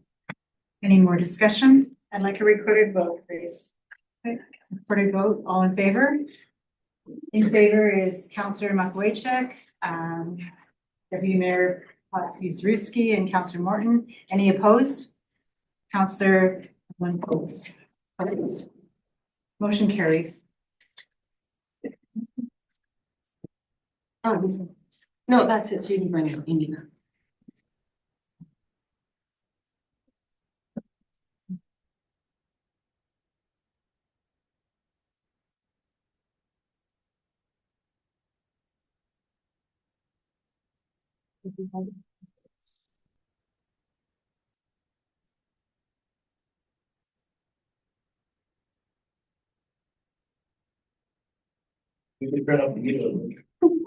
No, we're on a restricted budget here. That's on our operating side. Right, Artie? All right, we'll move to 6.5, Smoky Lake Pumpkin Patch Daycare. I'm gonna have Marianne picture that because she had asked for. So do you want a motion first or the discussion? You can put the motion on the table if you want. Did the town of Smoky Lake accept for information the inventory of motions related to the Smoky Lake Pumpkin Patch Daycare from years 2017 to 2024 in reference to motion 649, 2024? Discussion. Thank you to Admin for preparing all of this, and I have So in reference to motion on page 44 and fourth from the bottom, motion 2024-0318, motion 171. I would assume then the funding agreement has been signed by the county and we're just waiting on. Sorry, can you sorry, which motion? Page 44 and it's motion 171, fourth one from the bottom. I don't see a 171. 43. Page 43. Yeah. Oh, Mark, page okay, 44. sorry. There we go. Now I have it. Yes, that has Which been, motion? 171? yes. So we're just waiting for asking you. Now, this is the original funding agreement that should have been signed earlier and didn't get signed, that's all. Then there was another motion, was there a motion or I brought forward? I think I just brought forward that we had asked, I feel like there's a motion, but I'm not sure, that we asked the Aspen View to amend the funding agreement to make sure that it was very clearly stated that the daycare would be used in perpetuity as a daycare. I sent that in July. I followed up I just looked at this September. I followed up again last week. The answer I got from Constantine was Amber's busy doing financials and it's on the list. I still don't have that amended agreement yet, but I have asked for it repeated. So then. But they've agreed to it. It's just, I don't have it. So I know it's coming and I've been trying to clean this up just to clean it up and have it done, but we're still waiting on that part. And I guess just to finish, I guess my confusion comes from, we talked at the organization meeting about our JUPA committee and Mel seemed to know that it was still in place, but I don't know. So are we talking about that agreement or I'm confused? JUPA is totally separate of that. That's joint use for the school. Not the agreement. No, this funding agreement that we signed, there was concerns over the fact that we get joint use. User, I have to double check what it stands for now. But joint, I think the P. It doesn't matter, it's not part of it. it's not, yeah. So, but there was concerns over the fact that the town had given a large amount of funds to the school for daycare, but what makes them keep it at daycare? What if the school gets too big and they decide, oh, we need more classroom space? So we felt that when we reviewed the daycare agreement, the funding agreement, I reached out to legal. So that was in July, I'm assuming, because I first emailed back. So, and then that's what I brought back to council as my recommendation. The school agreed to it, but hasn't completed it. But it's still on their list and they've agreed in writing to do it, but it's just, I don't have the agreement yet. Terry? I'm just wondering at this time if we should advise administration to send a letter to the board of directors or committee members or whatever stating that this has been waiting since July and we'd like their return on an answer, yes or no. For this agreement, they've already agreed on the agreement. We want the agreement, so send a letter to the board of directors stating that we asked for this back in July and we still have not received. So the school board of trustees, Yes, to the trustees, that's the right word. I mean, They're Constantine's boss, he's the one dragging. Like enough's enough. I'm getting upset with this very. so I mean, you could definitely make that motion and we could I'm willing send to it to make the that board of motion. trustees if you want. Should I, because we have a motion on the table about. Oh, Like, Right. it's regarding the inventory of the motions. So Yeah, I'll I'll just do a call the second. question. Yeah. Okay, I'll call the favor. Are you in favor of that? oh, Okay. sorry. None opposed to carried. Okay, and then you can put your motion on. I'll move that Town of Smoke Lake administration send a letter to the Aspen View trustees to expedite the letter in regards to the funding agreement between the town, county, and should I include the county? Because will it be in there or just the town and then? I've been copying the county on everything because it's a three-way agreement. Okay, so And the fucking foundation. daycare is nothing. No. Oh, it's a school. We're just worried about the Yeah, square yeah. footage with Aspen. To expedite the updating of the funding agreement. Yeah, Right. okay, all in favor? None opposed, so carried. All right, so we'll move to 6.6 dog park location data. I'm in the wrong agenda. I jumped, sorry. So there was there was a email request that we felt kind of fit within this one to do a second citizen engagement. Plus we were doing the summary of the public engagement we did. Thank you to Carly. I think her, the way she summarized it was very good. We only had about 12 feedback responses. So we went, the number one that was supported was the one that council had already selected. But another one that came up in the discussions as well as on some of the feedback forms was that, you know, number two would be good as well. Number one would be good as well. They're side by side. So that was one conversation. What if we did both? And then say they start with one and that's maybe, and then as they build the second one, now that becomes the big dog park and the small dog park. And then there's still room for parking along East Railway, that West Railway. Oh my gosh.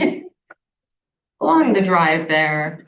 And then the other option, of course, is that if you wanted to consider an alternate or a second open house, at the Agriplex. The only comment I had to that, Evelyn, is I fully agree with you. I mean, engaging where residents are is important. My only concern would be about how many that would be there at that time that wouldn't be town residents. But yeah, if council wants to proceed, Carly did break down the costs of the last one. Of course, the presentation boards can be reused for all of our future events. So it would be and there might be a table fee at the farmer's market instead of the rental fee. So, and we wouldn't need drinks, I guess. So it'd be councillor's rate, I guess paying for a table at the farmer's market potentially. And then if you wanted staff there, well, yeah. So that's up to you guys how you want to proceed. Very. Have we received any more information from the Lions Club that they're ready to go ahead with this project? They've got all but about $5,000 raised. They got a grant, they got a CFIP grant. So we may see some funding requests coming forward after this, or more fundraising. So they're almost at their goal. Yes, although if the scope changes somewhat, it might be, we're gonna do this first and then we're gonna do this, we're gonna fundraise for this, so. I was talking to a Lions member at the open house, which I was pleasantly surprised actually from open houses that we do, that people did come and participate. But I was talking to one of the members and they said if it was something like option one where there was two locations and they didn't have to divide the one location into a smaller dog park and a large dog park, that they would probably just about have enough funds to do the one and then work on fundraising to do the second one, which I thought was a really good idea. And as for Evelyn, I like your idea about, going to where people are and stuff. I did have the same concern about the amount of people that come from out of town and but we're right. So I don't know that I'd be in favor of doing another one for the dog park, but I really like the idea of utilizing that as a way to go where a lot of people are in the future when we're thinking about doing something like this again. I do like that idea. But for the dog park, I thought it was good. I thought you guys did a really good job with the boards. I liked it. And I would be comfortable with option one. Marianne? Yeah, thank you. And I have 3 points. And forgive me, it's been a while, so I'm almost hoping that this council would maybe want to ask Irene or someone from the Lions to come back again just to update us. It's been a while since we've seen and heard from them. And then I'm just wondering, did we ever talk about the insurance costs of what it would look like long-term for the usage and then I'm not sure what our next steps are for this process. We can double check insurance, but being in a public access, like a park or playground, it should fall under our general liability. Other than if you want to insure the infrastructure, but it's just fence and amenities. Okay. So 2 comments. First, I want to address the option 1 and the option 2. For example, I use the dog park in West Farm because I go to the exactly what you were just saying is actually what happened there, that they built one park. Even though a small dog park and a large dog park is ideal, because again, starting out, there's phase one where you build the one dog park, and that's what they did. And then several years later, you saw that they added another piece to the back, and then they did that. So now there is, and their setup is actually quite good with a swinging gate, so you could turn it into one big dog park or a small dog or whoever, because it's older dogs and so on. They have an option to close the gate, and it's a wider gate, so they can still cut grass and so on. So Westlock actually has not a bad design. So yes, in answer to that, that would probably, the Lions would probably want, it is doable, that we could get it up. We'd have it, we'll see how well it's being used, et cetera, and work out the kinks, if you will. And then potentially Lions Club can raise more money, get another grant and extend. So that is good. As for the second one, I appreciate you breaking down the costs like this. Because you're right, there's no food and drinks. Not all of council is going to come out on a Saturday morning anyway, and I don't expect that as well. I probably am one of the few, I do enjoy public engagement, so I would love to do this. I would volunteer my time to do this, just to stand there and engage with people and get it. Sometimes it's I know you guys are probably gonna vote it down, but I still think it's important because this isn't the spiciest of item. It gives us an opportunity to engage people, but then what happens is they talk about other town issues as well too. So it's not just about the dog park. People do come along and start wanting to talk about some other things as well. So I see this almost as a combination of a coffee with a counselor idea combined with, hey, because you give them a topic to talk about, so that gives you a starting off point. But usually what people do is that they go off from there and then they start talking about the other things. So I see it as a way for us to engage with the public and be very public, because we're at the Agriplex on a Saturday morning when so many people are down there for hockey and for the farmers market. But if, again, I'm sure this is the way council's gonna go, you're gonna say, no, we've heard enough, this is the way that it is, we'll save it for the next one. I still see this as a good excuse to get ourselves out there yet again, because that is something that we said in our strategic plan. Terry? I agree with you too. It's nice to be out in the public and talking with them and ask the right questions, and you'll get lots of responses. The only thing is,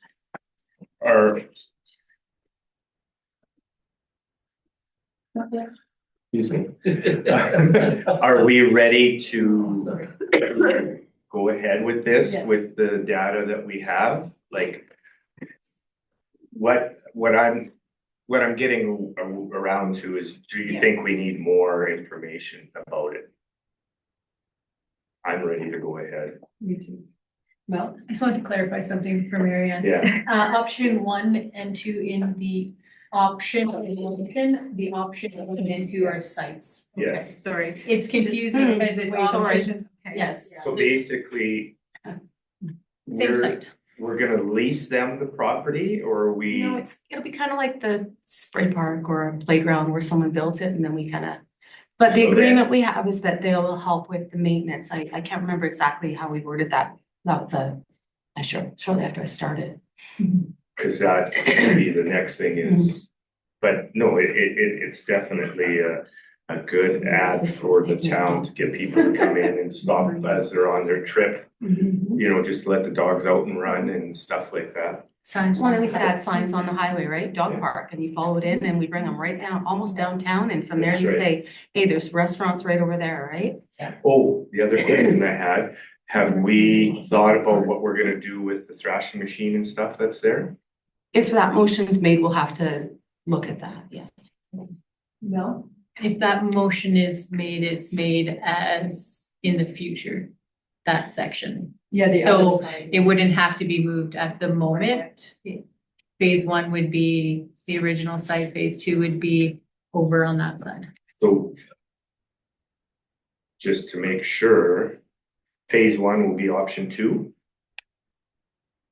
Yes, to be very Yeah. confusing. Yeah. Yes, and then the option Yeah. 2. Yeah. So the one on the, I don't know East what side. direction is that East. On the east side, and then the west side will be approved as option 2, Okay. Yeah. Which is option 1. which is option 1, sorry. That's why I was, Yes. It's very I confusing. wanted to ask And that that's why we question. have the, So when you say the motion, you'll have to say option. We'll let Evelyn do that one. No, This one's we're her baby. She worked hard for it. I would get rid of option 1 and There just you say, go. just do west side and east side in the Yeah. motion instead of the options, because they're not relevant. They don't stand on their own anyways. Go ahead, Evelyn. And so is, go ahead. Can I just make a comment? So we're looking at doing recommendation option 1. Okay, so just option 1, but instead of take out the option 1 and 2, but this motion is made backwards. That's right. You're So right. it's supposed It should to be east side first. I would suggest, Phase 1 as the east side and phase 2 is the west I would side. suggest that the town of Smoky Lake, except for information, the compiled data report for the dog park location, discuss a public hearing held on November 4th in Smoky Lake and designate both locations west side of Muni Core Trail on legally land plan, Blah, blah, blah, blah. And site located on the east side of the Muni Core Trail on land legally recognized as plan number 2562 BSRLY 59 in Smoky Lake to be developed as the dog park, and approve the Lions Club to proceed with the project. Phase 1 being the east side location. We could include that when we say east side to be phase 1 and west side for future development. Sure, Whatever. It's phase just 2. different way. but I want to Provide a clarify. motion. Okay, Yeah. you said hearing, not engagement, but that's okay. I wanted a public hearing, but I heard that. Sorry. Hey, we're waiting. that's Evelyn's motion. Yeah. Go for it. Do you want her to reread it or we're? I do actually want to have it reread because we Clean it up. yeah. Okay, sorry. Okay, that town of Smoky Lake, except for information, the compiled data report for the dog park location discussed at the public engagement held on November 4th, 2024 in Smoky Lake, and designate both locations. I have on the west side of the Muni Core Trail on the legally recognized as plan number 2562 BSRLY 59, and site located on the east side of the Muni Core Trail on the legally land recognized as plan number 2562 BSRLY 59 in Smoky Lake to be developed as the dog park, and approve the Lions Club to proceed with the project, phase 1 being the east side location. Legal land descriptions are the same. They are, yeah. So Sure. when Raman spoke to us about that thing, is that gonna have to be done? So we need to decide if, again, as the municipality, we can just proceed and do that Okay. down the road. Okay. So we'll keep it on our radar, or we can move forward with the Yeah. road closure and the, like, to formalize the proper planning. I'll work with Pam on it now that she's here. Good, She's thank you. thinking, oh, great, one more thing. All in favor? None opposed, so carried. 6.7, strategic plan update.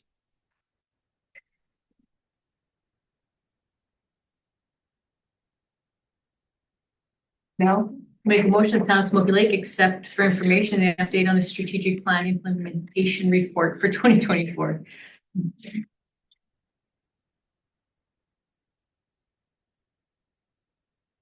Discussion?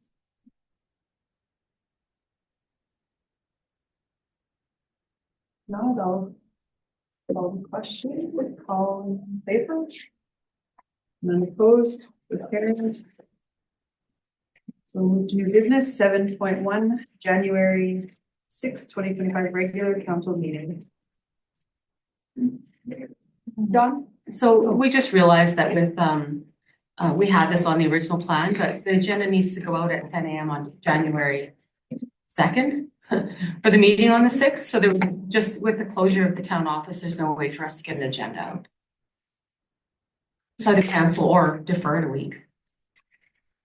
I prefer not to defer because that doesn't fall with my schedule and I have to take another day off. But Over Christmas, there probably isn't a lot on there. If our last meeting's the 16th, but it's up to council.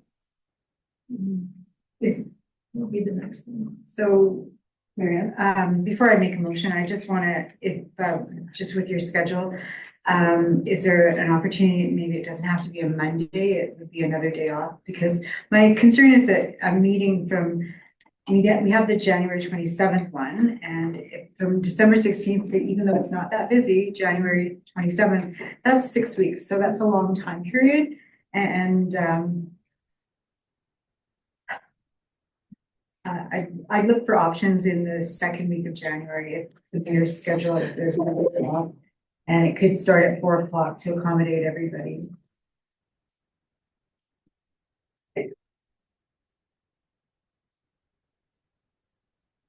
I don't have any days off Are you off on the 13th? of January, yeah. No. Because I'm off on the 6th. Oh, right. I'm off on 6th and then I'm not off till the 23rd. Other than Saturday, Sunday. Evelyn? Well, and I think all of us have missed some meeting at some point. So I think we've done our best to accommodate, but this is, and again, if January looks like I'm going to say as soon, like, I agree with Mary Ann, we can't go 6 weeks without meeting, but at the same time, it looks like a lighter, perhaps a lighter agenda or meeting, so it's not as 4 of us could still meet and get. If we did it at 9 a.m. No. On a week. Okay, that is. Then she can make their her part of it, just the thought, on a Monday, because you can only do Mondays. Yes. Can I check one thing? That's another option right now. I don't get home till 8:30.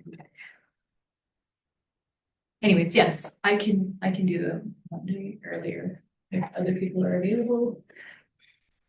My mom flies out on the 13th, but worst case scenario, I just, But that does show us a unicorn on 13th. And if you go later than the 13th, you're less than 2 weeks to the next meeting. the joint meeting. So it is scheduled for the 6th. Is there an opportunity on that week that you have on Thursday, Amy, or no? It's not-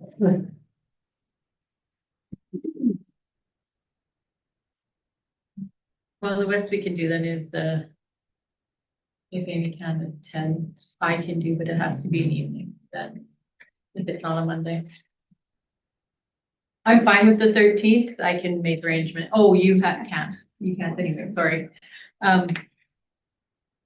So what I'll do, I'm gonna make the motion and we can vote on it, and I'm gonna, based on the recommendation, I move that the Town of Smoky Lake Council cancel the January 6th, 2025 scheduled regular council meeting. All in favor? Carried. Thank you. That's it? Yeah. Okay, 7.2 volunteer boards email request. Evelyn? I'd like to make the motion that the Town of Smoky Lake remove the volunteer committees from the 2024-2025 council appointments and bring back the updated list to a future council meeting for adoption. No? Oh, sorry. No, go ahead. Okay, so why do you want to remove them? So here's the case in point. Yeah. Smoky Lake Curling Club, how many times have you attended? This year. Smoky Lake Chamber of Commerce, Coves, I haven't attended since, Then, yeah. I think you and I were both at the same meeting, so I haven't attended since then. I have a comment. I agree. Because they can go through the whole list, No. and we're all gonna say the exact same thing, because I always go to the meetings. And that's the one, and you see, that's where the difference comes in. but I have actually, have made arrangements. Like. One of the other volunteer boards I'm on hadn't had meetings that accommodated my schedule and now they've been planning on it. So it has changed for that. That'll be the trail twisters. Because if we're talking about doing a staging area, I'm like, so I have asked them to accommodate my schedule a little bit more because I think that that would be a good one for them to be involved in and I'd like to be the go-between. So but I don't care if you remove it. I'm still gonna be on it and That's that's just it. fine, but I don't understand. I don't know what the point is to remove it. Yeah, Like to have it or not have it, like what's it hurting? to Have it, I guess. Yeah, so you'd have to sell me on it because I think the role as it initially came on from previous councils was to work in advocacy and partnership with these community agencies that might not represent or have a voice at the table. So when you're pushing things through to council, it might make a fast track. So if you tell me a reason, a strong reason, I'll definitely consider it. Okay. So I'm gonna continue where, oh, did she have? Yeah, he does. Another thing is, it gives a person an incentive to be active in there. Like, for me, for example, with the riding club, as long as it was on Zoom, I was able to attend. But once they went to more in-person meetings, I haven't, but I still volunteered during the roadie. So and I paid my membership, blah, blah, blah. But that, you were a volunteer, and I'm saying we shouldn't include, like, this has nothing to do with council, like that.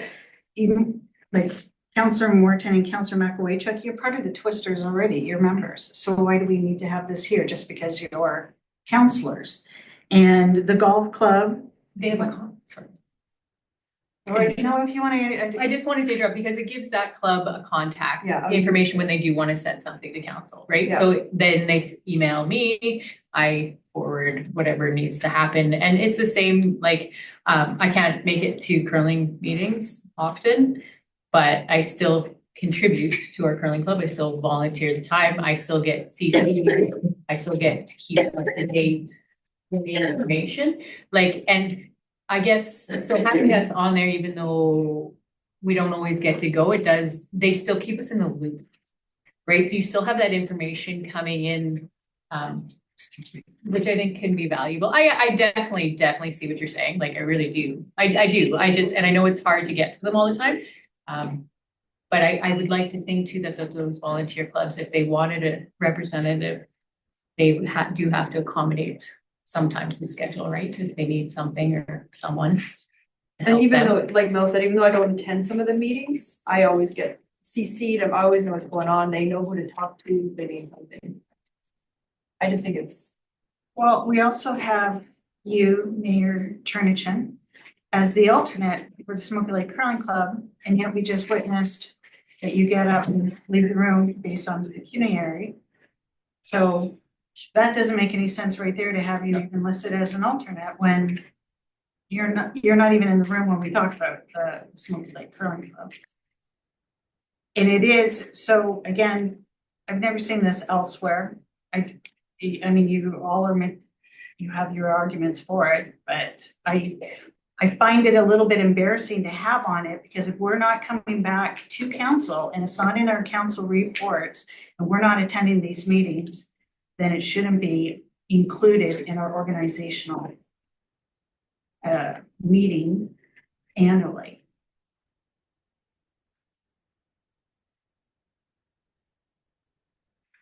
I go to the meetings.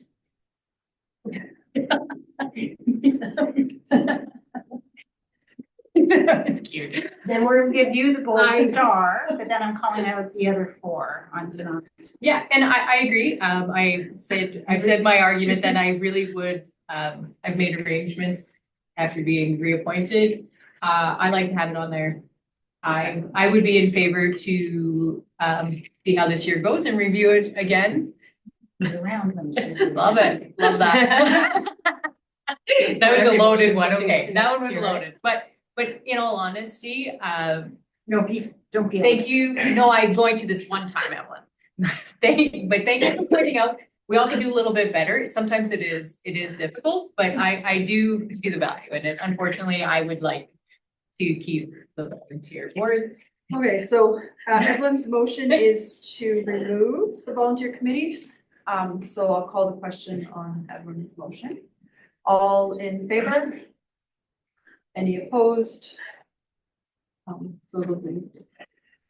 So with it being defeated, then we just leave everything as is, You right? can either leave it as is or defer it to the next board meeting if you wanted. But you don't need a motion if you want. Or to a board meeting. Board meeting. Or- The recommended motion was to bring back to next year. Yeah, the hearings go. Okay, well then I'll continue on. Well, then I would like to make that motion then, please, that the town of Smoky Lake defer the request from Councillor Copes to remove volunteer committees from the committee appointments and consider, oh, no, wrong one, sorry. I meant to do the first option, that town of Smoky Lake remove the volunteer committee, wrong one.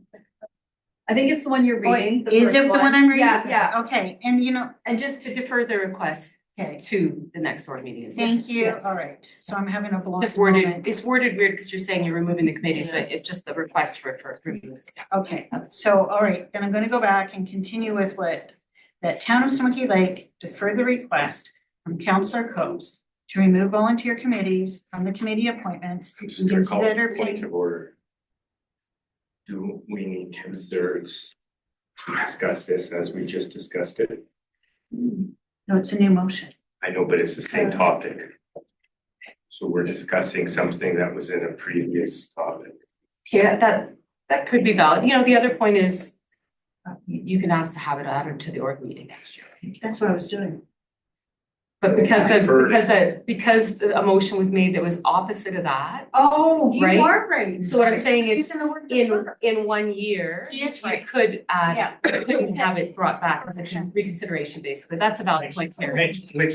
One day. Which So you we- probably won't be at the organization meeting anyways. Which is why I'm making that motion. So, instead of using, okay, you were correct, you caught the word defer. What do I use instead? I think you just ask next year to have it on the I think agenda. you have to leave it Yeah, and you then discuss it at the org meeting next year. you have it. But I do want to have it on the books for them for next year. But we can't because of the motion that was Okay, made. all right. So I'm just saying, you're a counselor now, Wow. you asked to have it. Language, gotta love it. I'm sorry. Oh, no, that was a good point, Terry. You are right. I thought, that is Because they're correct. kind of but I- confusing, right? So now you can just bring it back as a counselor for the next term, Okay. assuming you're running again. Okay, 7.3, amend the 2024-25 council appointments to committee boards and authorities. Marianne? Okay, so the way I see this is it's two separate motions, so let's deal with the fire committee and then the ISDAB committee separately. Yeah. So That's fine. if that's okay. My first motion would be that the town of Smoky Lake amend the council appointment to committees, boards and authorities for the 2024-2025 to remove Amy Chernishin from the ISDAB committee, period. Okay, all in favor? What's the ISDAB? Subdevelopment. Oh, the Appeal appeal board. board. Municipal Oh, okay. subdivision and development. Change some of that to municipal and. Yeah, they We signed an agreement last year. Marianne, yeah, carry on, Marianne. And the motion's carried, so, and then it would go to the second motion is, I would like to move that the town of Smoky Lake amend the council appointment to committees, boards and authorities for 2024 to 2025 to add Evelyn Coves as the primary member of the Regional Fire Services Committee. And a little confused because I am already the alternate. So the second primary non-voting member would be Mayor Amy Chernichin and Marianne Kosky-Zerski as the alternate member. Both of them alternates, is that what you should say? No, there's one alternate and two primaries that go to the meeting with one vote. No, but that's the point is there's only supposed to, no, there's one primary. Right? We're only appointed one primary member. Where we had. So that's where we need to remove one of the primaries. So whether you want to have primary member and two alternates or move the other primary to alternate. But when I was looking at our charts, where you find me, when I was looking at our chart in preparing for this meeting, we have identified as two primaries. It's incorrect. That's the issue. We have an error on our chart. We only have one voting member. Yeah. So you have one primary and now one alternate, and we'll update that chart. Okay, so that is not covered in 7.1 in the membership. And I think we should discuss who would like to be the primary as well, because me and Evelyn are the primaries. Okay, but historically, Terry was the primary and then was also the chair in year one, let's say, and then, I think you would be one of the primaries. I think we thought we had two primaries. I think we have for a long time, yeah. Yeah. so I mean, it's, since 2017. I'm gonna suggest that this committee we know is going to probably be disbanded at some point, and I'm gonna let my motion stand, and you can not vote for it. It has to be, yeah. We can't, because we can't have two primaries. But Evelyn, okay, so We Evelyn, can put a voting one and an alternate. So right now, if you wanted to put your motion to have Evelyn as the primary, and then it has to be Okay. you or Amy as an alternate. so, We can only have two on there. okay, so I'm gonna. Not Two three. alternates. We can have two Yeah. alternates, sure. I'm gonna amend the motion to say, that to add Evelyn Copes as the primary member of the Regional Fire Services Committee, and with two alternates, Mayor Chernichen and Deputy Mayor Prosecutor Ruski. I'll have a little discussion. We can put as the voting member too. And have just those three, but whatever. Go ahead. And my discussion is, it's no disrespect to Amy, Evelyn was there day one, and in terms of maybe availability and flexibility, she would always go to the meeting. It doesn't mean to take away from your prep or your knowledge of the committee itself, or myself, right? But, it was a funny meeting and everything, the way it transpired, and so that's where I'm coming from. But I have attended the meetings. That was the only one I attended virtually. In year one, and historically throughout the whole 4 years of 3.5 years of this. So But that doesn't matter if I'm not on the board. I think I would, but anyway. Go ahead, Tammy. Okay, all in favor? what was the motion? You were just like, can you call the question? Now you're asking the question. The motion is having Evelyn as As the primary primary voting, and the primary means voting. And having the alternates, me and Marianne. the only thing Terry. is, Sorry. it's an asterisk. If the alternate's gonna, then only Evelyn will be paid to attend these meetings, okay? Yeah. Just so that's, okay, good. I'm That's ready to right. vote. That's why we had two primaries before, That's why, that the two people got paid. which two people could have got paid if we just made it a paid position, but anyway, let's They go still ahead. get paid, they just can't vote, one can vote, right? No, they don't get paid. Can I ask a question? Is there an asterisk by that No. one? Okay, so That's then what I'm just the saying. primary gets paid. That's right. Yes, the reason we had it as both getting paid two primaries was because we thought it was, Voting. yeah, and important. So like for people to attend. So. Okay, Okay. Did we all vote? I think we have to vote now because it got all, Now we got, here gets now we sidetracked. got clarification, and I just wanted to make it clear to everybody what we're voting on, that we're not gonna go back and change it, and then we'll be able to get it. Whatever, go ahead. All in favor? Any opposed? Okay, carried. Appointment for the Council of the College of Medical Laboratory Technologists. Evelyn, I'll make the motion that Town of Smoky Lake send a letter of congratulations to Pat Pelchuk for her appointment to the Council of the College of Medical Laboratory Technologists for a 3-year term, effective September 25th, 2024, in reference to the letter from the Honorable Adriana Lagrange, Minister of Health. And just so I'm fine with the recommendation, but, or like, it's just, we did recognize her at the, physicians and health professionals. Committee, just so that it wasn't completely. Okay, all in favor? None opposed, and carried. 7.5 Municipal Planning Commission Board composition. Evelyn? I would like to make a motion that Town of Smoky Lake amend bylaw number 017-2020 Municipal Planning Commission to include all members of council and no members at large, and bring back to a future council meeting. Well, I'd like to have some discussion on this, which isn't a surprise. Evelyn and I have talked about it. I see the value in having a member at large on the Municipal Planning Commission. I'm on it. I'm the chair of it. Council, we have a lot of discussions here on planning our town, having somebody from the public looking at, even from different walks of life, and looking at it from the public's view, I think has great value. And sometimes you get caught up in what you've talked about in council, and then you go to a meeting and they have a good point that I hadn't thought about. So I do see the member at large as an asset, especially when they come. In the past, we did have some that didn't attend, but the other point I want to make is that we all know how hard it is to get council together. And if we're cutting red tape and we are doing planning in our community and trying to get things done in a timely manner,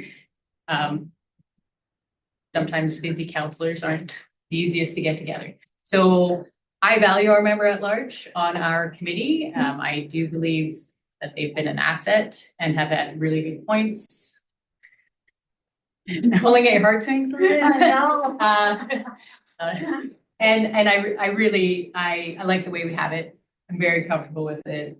And when you want public engagement and public input in what council is doing and being transparent, I think that's another value of having a member at large on the MPC. So unfortunately, I will not be voting with my dear councillor on this one. I really do think that we should all think about that. Great. Terry? And so now with this ISDAB, we can all sit on that MPC? Yes. So if I may, can I just, so before, Because we had this. Mary Ann, myself, and Amy were all assigned to the I know it gets, like, so this is The why I'm appeal trying, board. the appeal board, which prevents us from being on the MPC, which left you and Mel, or the two remaining counselors, because of course this is not having to do with names, it has to do with positions. But then you, as a board, there's two of you, hence why there is a member at large. Which is how we have had it set it up.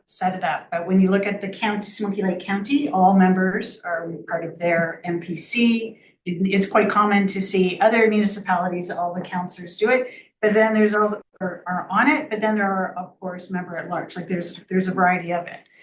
So that is why I wanted to bring it forward, because there has been a change. We no longer have an SDAB. We signed an agreement last year for an ISDAB, which changes things. It actually says no counselor from Vilna, from Wasetna, from the county, or from the town can sit on that board, which is a good decision for that reason. But it does enable us to change our MPC, which is why I brought it forward.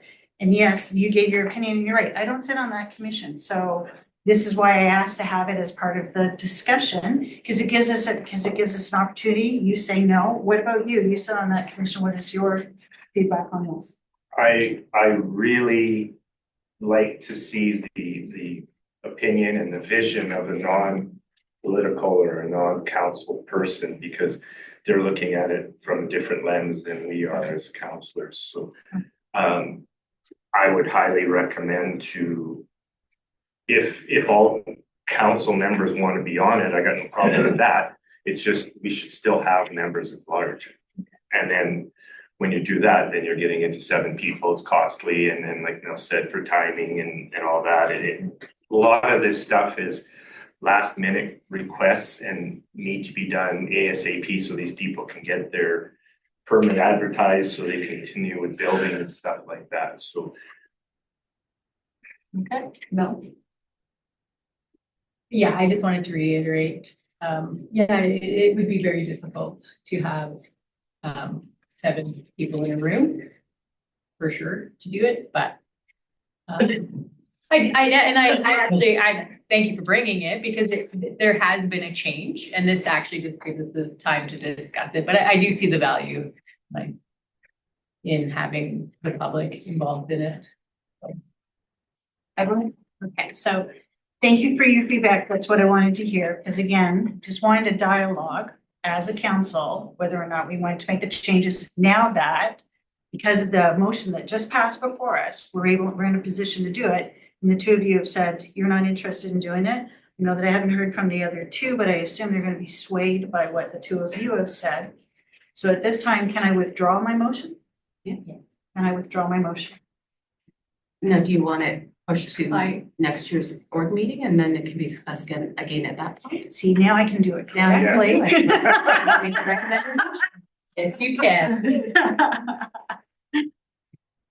And Terry, this time you got me before I made it, rather. Okay, so that Town of Smoky, I'll make the motion that Town of Smoky Lake defer the discussion of board composition of the Municipal Planning Commission Board to the 2025 Organizational Council meeting as requested by Councillor Cobes in an email sent on November 13th, 2020.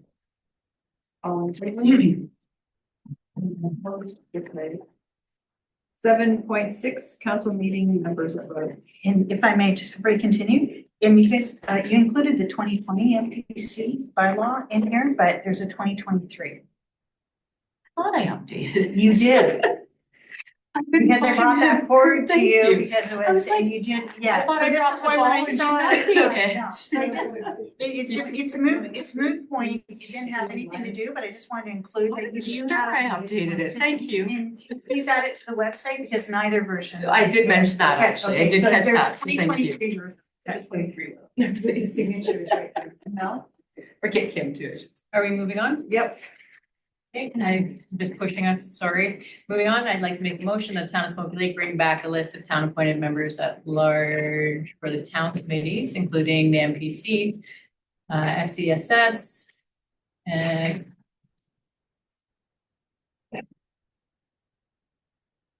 Community Futures and the Authority. I was only stuttering there in that motion just because Privacy. Community Futures, it normally it wouldn't be on this list, but it is because it's a town appointed one. So I stuttered and now I'm continuing on. So yes.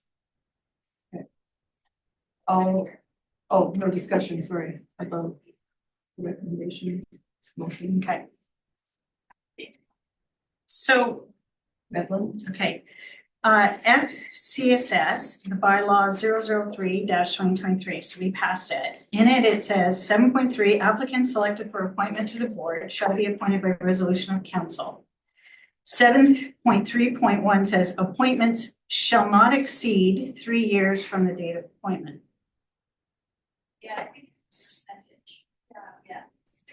You looking at me for an answer? Well, because that's what it means, like, so when you get assigned to the board, you're not just, you don't sit on the board until whenever. It says that your bylaw says that it's 3 days from it, so it's similar to the library board that you sit on for 3 years. And then it says a board member may be reappointed following the expiration of their office. So this is all done through council. So that's why I'm pointing out that most of these names, in the time that we've been sitting here for 3 years, are we going to see these names come forward for reappointment?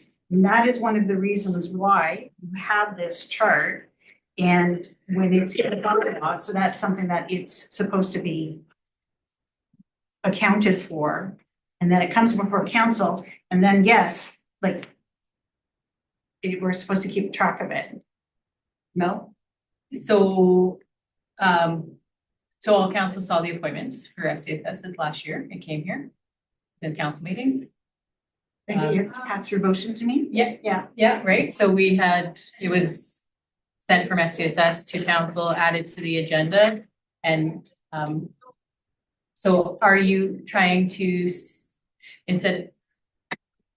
So the board should keep track of how long people sit on it and if they need to be reappointed, right? Is that what you're trying to Well, it's in your ask me? bylaw. Yeah. Are you telling me, I'm not sure what you're asking. Are you saying it doesn't match who's on there or that the board, because the reappointments came here this last year. She wouldn't, no, she wouldn't know who's on the board. But she does know because it came to council. Oh. And we made a motion to appoint all these people onto the board. So it was here. So that's why I was just confused with the question. The entire board was not reappointed. Yeah. The people that were reappointed though came as a motion of council, I believe. Let's look into No, it. I just, we can all remember. Just the new one? Just new members were appointed, right? So we don't bring it every year to appoint. Well, every 3 years. Every 3 years. They can That's sit it. the bylaw. Sorry. No. So as current as the bylaw, so it, from my understanding, and I can check and I can take it back to FCSS, but so they are appointed. And if they stay on for their 3 years, then after 3 years, they have to be reappointed, just like the library, it expires and you have to be reappointed by motion of council. So anybody who has, you're right, Yeah. so, but I don't believe the town keeps track of that. I think FCSS or the library board is supposed to keep track of that, but I can. You're incorrect. It is the council. It is council that's supposed to do that. That's in the library, the Smoky Lake Library Act. Yes, but I mean, the library always sends a letter saying, please reappoint, they've expired. Like they keep track of it and they send a Yeah, letter. but it is supposed to be council that takes care of that. That's why, this is why it's actually come across, this is why I've seen it, is because when looking at organizational meetings for other communities, and also included in this is the library is an integral part of the town hall. So all of their meeting minutes and all of their agendas are included on the website, like where ours is. You see Ukrainian 20, we see doctor or in physician and healthcare, and we see ours, but also included is FCSS and also included is Smoky Lake or municipal libraries. And that's why I'm bringing this forward, but that was part of it. And then that's what it says in our bylaw that we're supposed to be, these appointments are supposed to be coming before us. So it's not, and so each person needs to come back and have a 3-year appointment and be reappointed every 3 years. Terry? Okay, if I understand you correct.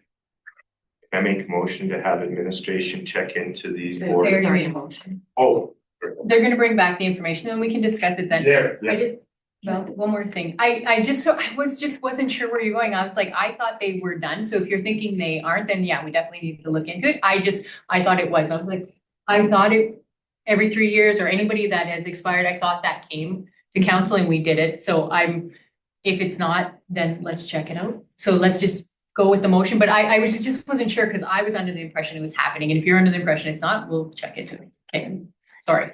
Just finally to add to that, when we received FCSS appointments, they were for new members to be appointed. It wasn't to have a reappointment, as I remember correctly. They should be. They I are, agree, they should be. Yeah. They're they're not. going for another term or where they are reappointed. Let's just get it. So what done. I'm I need to get it hearing clear, yeah. is we want a list of the members at large on the town committees, the town appointed members, and then including their expiry dates as well as reference to the bylaws on the timelines. Perfect. I just wanted clarity, so I thought if I brought it here, is that they all kind of tied together, and that way I could be very clear on what you needed, and then we'll do the work. Okay. Terry? And then by our organizational meeting of the town of Smoky Lake, we appoint that person so they don't have to be every 3 years. Right. That is thank you for pointing that out because that is the ideal. So I didn't quite understand. Okay, go Okay, ahead. so you stated for the members at large to find out when their appointments were and then find out when their 3-year expiry comes up. So now does that include the member from our council that's sitting there? You know what I'm saying? Oh, as a Is- member at large.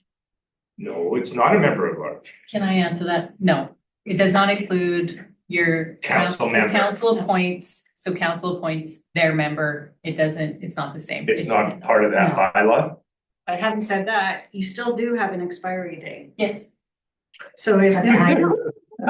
She does, yeah, and that we can laugh, and that's what it is called. She does actually have an expiry date because if you were to run for council again, and if you were to be appointed to this board again, then you will have served your 9 years, but then you would have to be.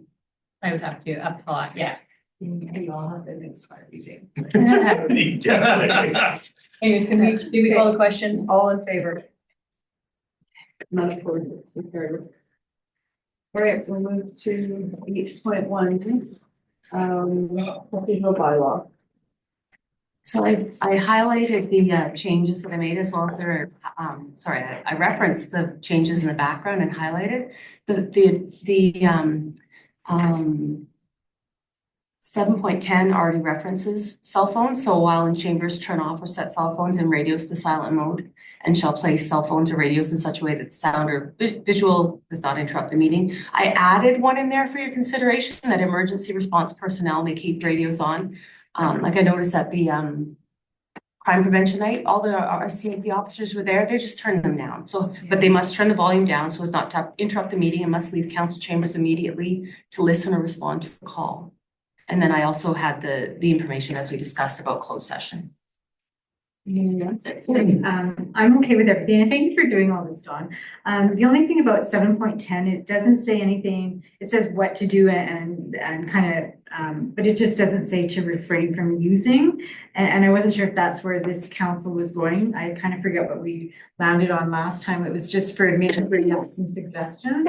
So 7.10 doesn't address the usage. But I'm okay to move forward with this. Yeah, and I was just going based on the conversation I was hearing at the last meeting, but because it didn't seem like most council supported saying turn them off, do not bring them into the room, but having respectful use during meetings. Because honestly, at that same meeting when the conversation was around at the beginning, 2 different councillors left the room later because of emergency calls. Yeah. Right? So I think it's yes. about right, and so that's the thing. Like again, it's the other comment was everyone's adults. It's about respect and hopefully, knowing when, how much, or if at all, when you should be on your phones. But it's up to council. If you say no phones in the room, my only thing is I don't think it should include me. I'm sorry. Sometimes things happen during the day that I just need to, and I think I'm very respectful on that. But if something is happening in town, even the Teams on my computer is enough though for that most of the time. So as staff, it's hard because again, we're on call 24/7, but it's up to council. I just left it at that and maybe bringing attention to the respectful, right? If you're in a meeting, you shouldn't typically be on your phones. It's part of, your protocols and I think, yeah. But it's up to you if you want to reword it. Well, I just wanted to say that's actually why I wanted to have it added because it hasn't been respectful for the last 3 years. This issue has come up a second time. It's already been brought up the first time. So the first time it was, and then it wasn't addressed, the behaviors continued, so this is why I would like to see this added, And that's why I didn't put it in as when the conversation happened last time, it didn't sound like the whole room supported that. But again, if you do, I will change it. You can make it with the amendment to what? Oh, the wall's gonna come No, out. dear. So you can, with the first reading as amended, and you can make that change if yeah. It's up to council.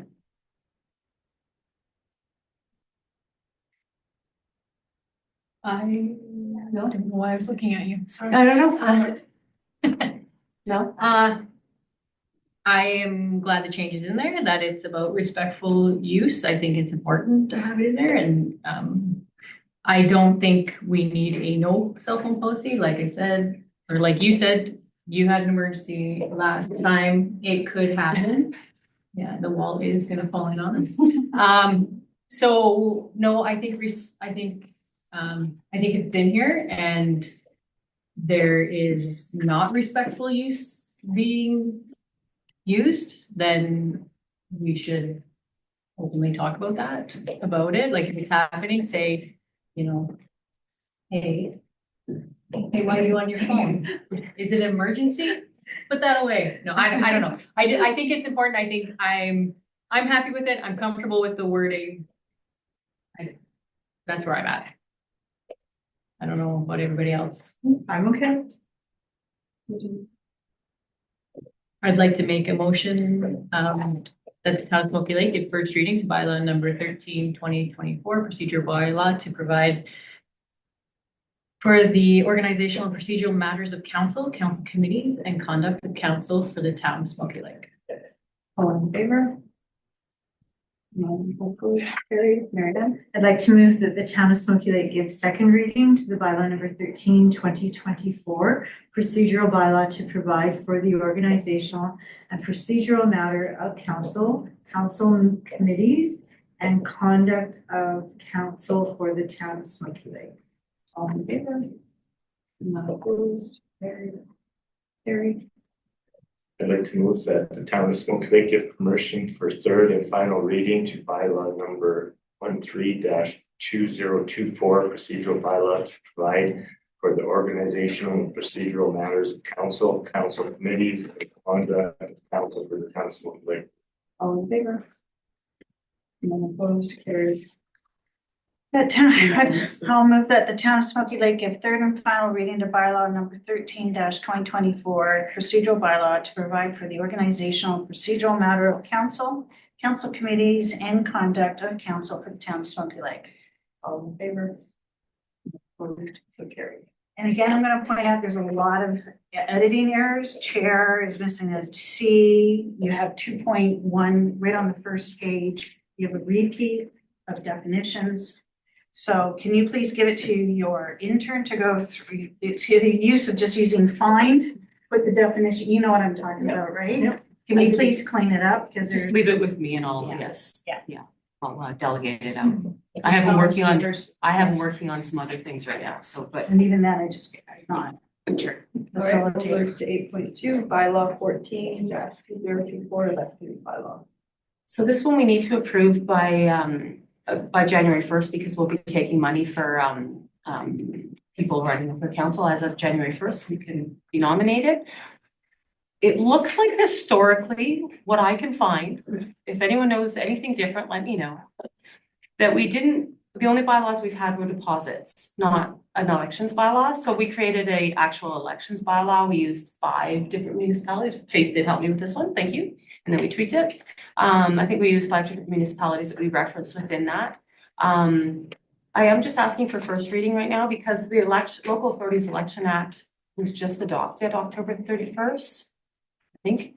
And the updated version I couldn't get online. So I have the changes and I know the changes that are there, but I just wanted to hold off till December, but I also didn't want to bring it in December and say, we have to approve this today and you can't make changes. So this was the opportunity to say, is there anything here you'd like to change? Or I'm missing, keeping in mind that not everything needs to be covered because everything's referenced back to the Local Authorities Election Act, right? So we identified the areas that are typically in there and some of the changes, and then yeah, we'll bring it back in December. Everyone? I disagree with the chief administrative officer and the assistant chief administrative officer being the returning officers. I think it should be independent from this office. And that's up to council. Historically, it's been done internally. And then the deputy would be actually Carly, but the alternate is if something happened to me, then it's Crystal's the main one, which is just delegating things out. I did see the county's hiring someone. We've done it internally in the past because we're small, but definitely if council wants to make a change there, that's up to you. We definitely need to add that to the budget. And research what that would entail, because it'd be a bit of a cost. Well, you were, that it's a cost either way, because you would do it for free, or you would do it as part of your Well, job, I was because you've already told confused. us multiple times how busy you are, and Of course I am. No, but, I mean, a lot of it I delegate out to my staff for one. Crystal passed on that there was a charge that, or a fee that was, but it was, for one, it was minimal. It would cost us a lot more to third party. I was confused by the fact that I would get anything, so unless there was something that legislated that, I don't know why I would, because, I mean, my agreement says this is what you get paid no matter how many hours you put in, so I know. And now, my deputy would be different because the intention was to appoint Carly, and if she's working overtime, she gets overtime. I don't get overtime. Crystal and I would just be here. That's part of it. So no, I would not expect anything additional. I know that was done previously, but I would not. If you want, I mean, again, it would be more than that. I think it was $1,000 honorarium. It would be more than that to hire, because it's everything leading up to the election as well, right? It's not just the day of. It's planning, preparing, organizing, ordering everything, getting the ballots, like training, like it would be fairly significant to bring somebody in. But we could do it. Well, she kind of answered it, or not really, but yes and no. I guess what my recommendation, I was gonna make the recommendation to make first reading and then bring back, just so we had all the information, what a cost would be. That's all I would suggest, just to see. Bring back cost estimates to hire an external returning Yeah, officer. because I can't say whether or not I'd be in favor of what Evelyn's saying, because I don't know what it would cost. Like, I have zero idea. So I just kind of would need to know what that is. Maria, two things. So in the past, didn't the Elections Canada or Elections Alberta pay the employees are paid from there, or the physicians are paid from there, and even the training is paid through the government, right? So I've worked at elections prior to, so it's separate from the town's budget in addition to the town's budget. And the second point, majority of us sat at the session in Red Deer, and they said they were cautious to say you don't have your CAO be the returning officer. So I'm kind of leaning towards that side, but I still would like it brought back. Yeah. Oh, I loved it if you guys hired a returning officer. Believe me, we were already talking about all the work and training we need to get, and yeah. I'll make the motion then, that the town of Smoky Lake still give first reading to the bylaw. Maybe do two separate motions. Yes. Yeah. Bylaw number 14-2024, elections bylaw to establish municipal election procedure. Okay, all in favor? No opposed, so carried. And then I'd like to make a motion, that administration with bringing back before the second reading of the bylaw, costs of getting a third party to be the, Returning officer. thank you. Yeah. All in favor? No opposed, so carried. Mayor and council reports?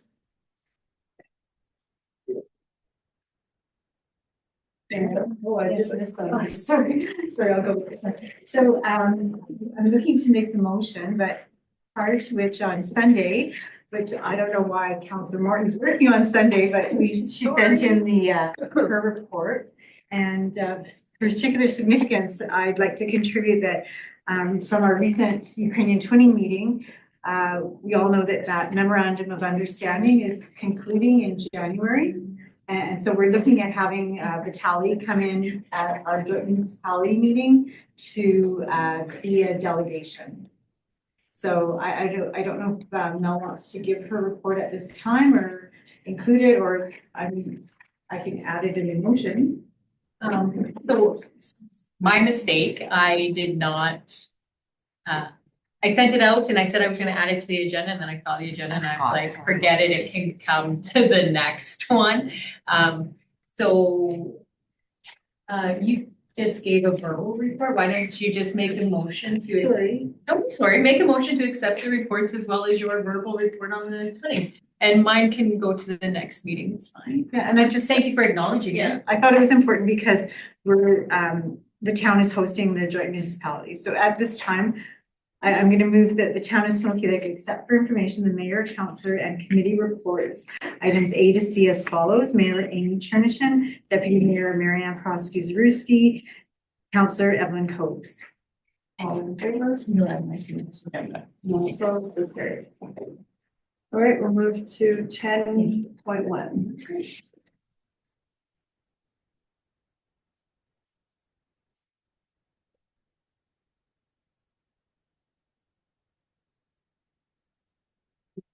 Same report, quarter two, Smoky Lake Garcia. Sergeant Doctor did offer to come in, but we felt she had just been here, so we thought with this one, we'd just leave it. Unless we hear otherwise from council. Evelyn? I'll make the motion that Town of Smoky Lake accept for information the Q2 Community Policing Report for the Smoky Lake Detachment sent by Smoky Lake RCMP Detachment Commander Sergeant Anita Doctor on November 10th, 2024. All in favor? Any opposed? Could I add to that? And thank you. So at the Crime Prevention Open House, there was some staff and some council present. And the mayor from Vilna, Leroy, gave a really a wonderful presentation on citizens on patrol.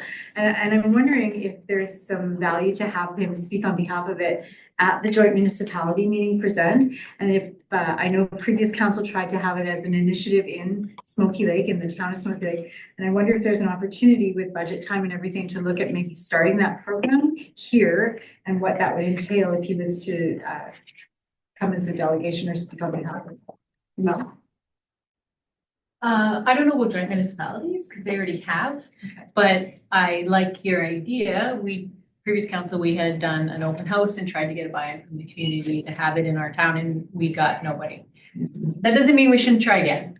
And maybe he would be willing to come and speak at that, have an open house and have him speak there to try and rally the troops again. It wasn't successful at all.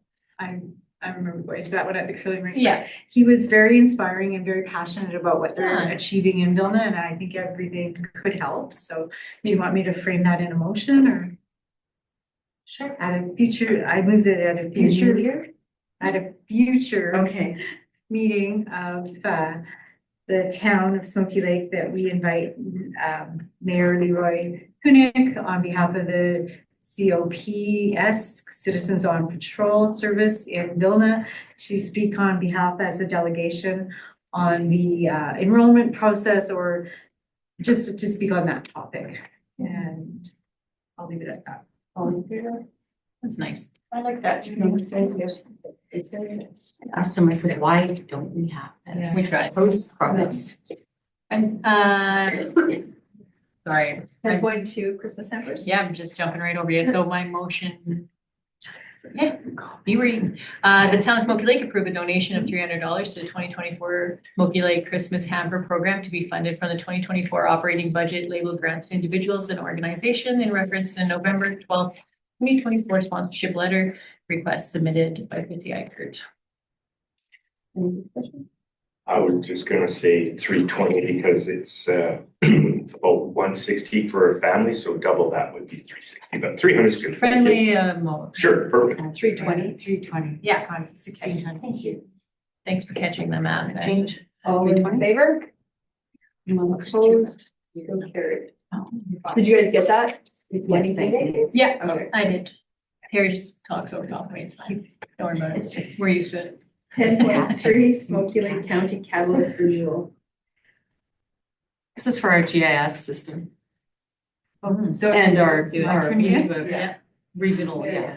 Okay, I'd like to move that the town of Smoky Lake approve the Smoky Lake County to execute a renewal contract with Catalyst Technologies Canada Limited on behalf of the Smoky Lake region encompassing the municipalities of the Smoky Lake County, town of Smoky Lake, village of Wasetna, and the village of Vilna for the purpose of providing geographic information system, software products and services for a 5-year term commencing January 1st, 2025 and ending December 31st, 2029, as per the quote dated November 1st, 2024 for software licensing and the quote dated November 5th, 2024 for reoccurring professional services. Any discussion or all in favor? None opposed, so carried. 10.4 Smoky Lake Library Board appointment. Boyd. Mary, Evelyn? So I'll make the motion, but I do have a little bit of discussion. That Town of Smoky Lake appoint Lori Sokola to the Smoky Lake Library Board for a 3-year term in reference to the letter from Lise Vandervaart, library manager dated November 7th, 2024, and provide the Smoky Lake Public Library with an acceptance letter of the appointment. Did I pronounce her name wrong? Yeah, you did. That was perfect. Okay, sorry. No, it was good. I thought I saw physical reactions. No. Okay. So the question that, so Terry brought this up, and this is why municipal libraries are added to the organizational meeting agendas, is because what they do is that these are their appointments, but the council is town is responsible for recruiting library board members. Yes, they work in collaboration with the library, but actually it is a council appointment. In fact, when you see, if you get so many applications, you have a committee to interview them to be on the board. And then once on the board, then of course they're independent. So this is also why when you read the library regulations, well, I'm going to ask, and I think I already know the answer, but is she replacing someone? Like, has somebody quit and she's replacing a position? Because it also states that she finishes out the term for that person and then can renew. Well, nope, the person's term expired. And so a 3-year term expired, they decided not to stay on. So then, yeah, so it's not filling a term, it's a new position, yeah. So Lori's timing is perfect because we've got her now on the in the right cycle, but that's where actually the others come into, which is why I'm asking about expiry dates, which is why bring it back to council, bring it back to admin. And then there's a board member tracking form that they have, that again, it's like the library regulations suggests for town admin to use to keep track of all of these individuals and then bring it back so that we are always aware of who's on the board and what their terms are and what their expiry is. And another reason I bring that up is because your board chair has served the maximum according to the Library Act, but we made a 2/3 motion to reassign her for a 4th, and her reappointment term is coming up next year, March 2025. No. So I'm kind of starting to see where you're coming from here. So what you're trying to, I think what you're trying to accomplish, and correct me if I'm mistaken, what you're trying to accomplish is administration taking over tracking of the members on town appointed boards. They're supposed to anyway. Instead of what currently happens, which is the board tracking their members and their expiry dates through policies that have created through them. So I can't speak to that because you sound like you know, but I don't know. I was under the impression that the library board tracks that, keeps track of it, sends the letter, and then it is appointed. Right, if there was multiple people who applied and everybody wants to be on the library board, that's happen, but if it did happen, that would be fantastic. Then it would be up to council to decide, from what I understand. But as for the tracking of it, I'm not sure where it's supposed to be. I always understood it was at the board level. So I'll be looking into that as well. So great, but that's where you're coming from, right? That is Okay. where I'm coming from. Because the library is run independently in the board, and it's very clear how what council cannot do and can do. And even for yourself, when you're sitting on that board, you are actually not representing council. Nope. You are a library board. And we can do and we're allowed to put up to 2 members. But where it was very clear is that it is something that we as a town, we are responsible for tracking it. We are responsible for actually promoting and attracting board members. And if we were in such a position that we have so many different applicants, we are the ones that would conduct the interviews for the board. Then once they're on the board, then then it's independent of it. That's when they make all the decision. It's very clear in the Library. yeah, and regulations. There's 2 different things going. New issue. Okay, any more discussion? Not, I'll call the question, all in favor? And opposed, so carried. Smoky Lake Public Library 2025 budget. Ellen? And again, according to the Library Act, the board chair is supposed to come once a year in front of council and present the budget to us. We do not tell the chair what to do with their budget, because again, that's independent. But they are responsible for coming and explaining our portion of the money so that we can ask those questions. So that is why, yes, it's put before us to approve, and I know it's never been done before. But if you look at my reports for my small communities committee, this came before us because we had the director come speak to us. And she was very clear with us that that is one of their biggest concerns with libraries, is that the board chair or their designate must come before council once a year as a delegation to present. And just to be clear, it has happened before. So, and I don't have an issue with that, and neither would they. So we can send a request for that, for sure. That's not, that, and they did, I think actually that may have stopped. To be honest, because it was a practice that they used to come and present, even, especially if the budget was changing, then they would come for sure. So a question maybe to you is, so we're talking about the board chair or the librarian?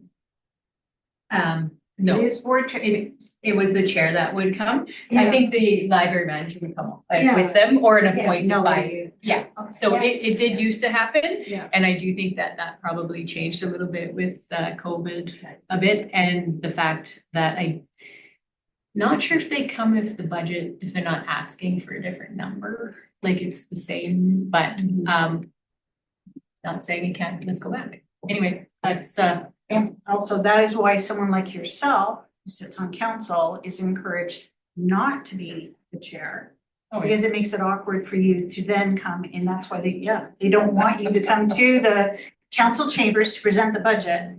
Because you're a counselor, so when you sit here, you're Counselor Morton, when you're there, you're the board member for the library. So that is why it is strongly encouraged for you not to be chair. no, also don't want to be. I do agree, but I am gonna also make this motion. Because when I'm here, I'm a counselor. When I'm there, I'm not.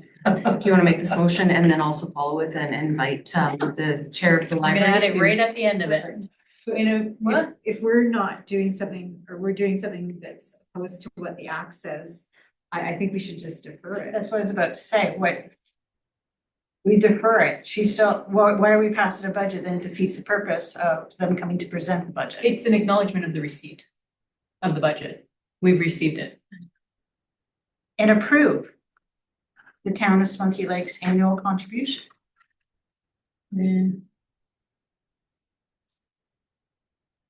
There's no harm in deferring this until they come back to us to a delegation, and that this then is when we approve the budget, after the presentation. No. Okay, so my question is to administration. Is there harm in, what does this postpone funding going? Cause it is coming into Christmas. Like when are they gonna get here is my question, That would and be the only concern, is if they couldn't make the 16th. This is for next year. I It's for would- next year, so it should be send fine. it. We wouldn't even get the requisition till, so it should be fine. you wouldn't get the requisite, okay, Yeah. that's all I wanted to make sure. But yes, they did the right thing, because they handed it in before December 1st. Terry? Just wanted to, if you notice on the thing, they got some cash on hand, so sure they're good for a month or two.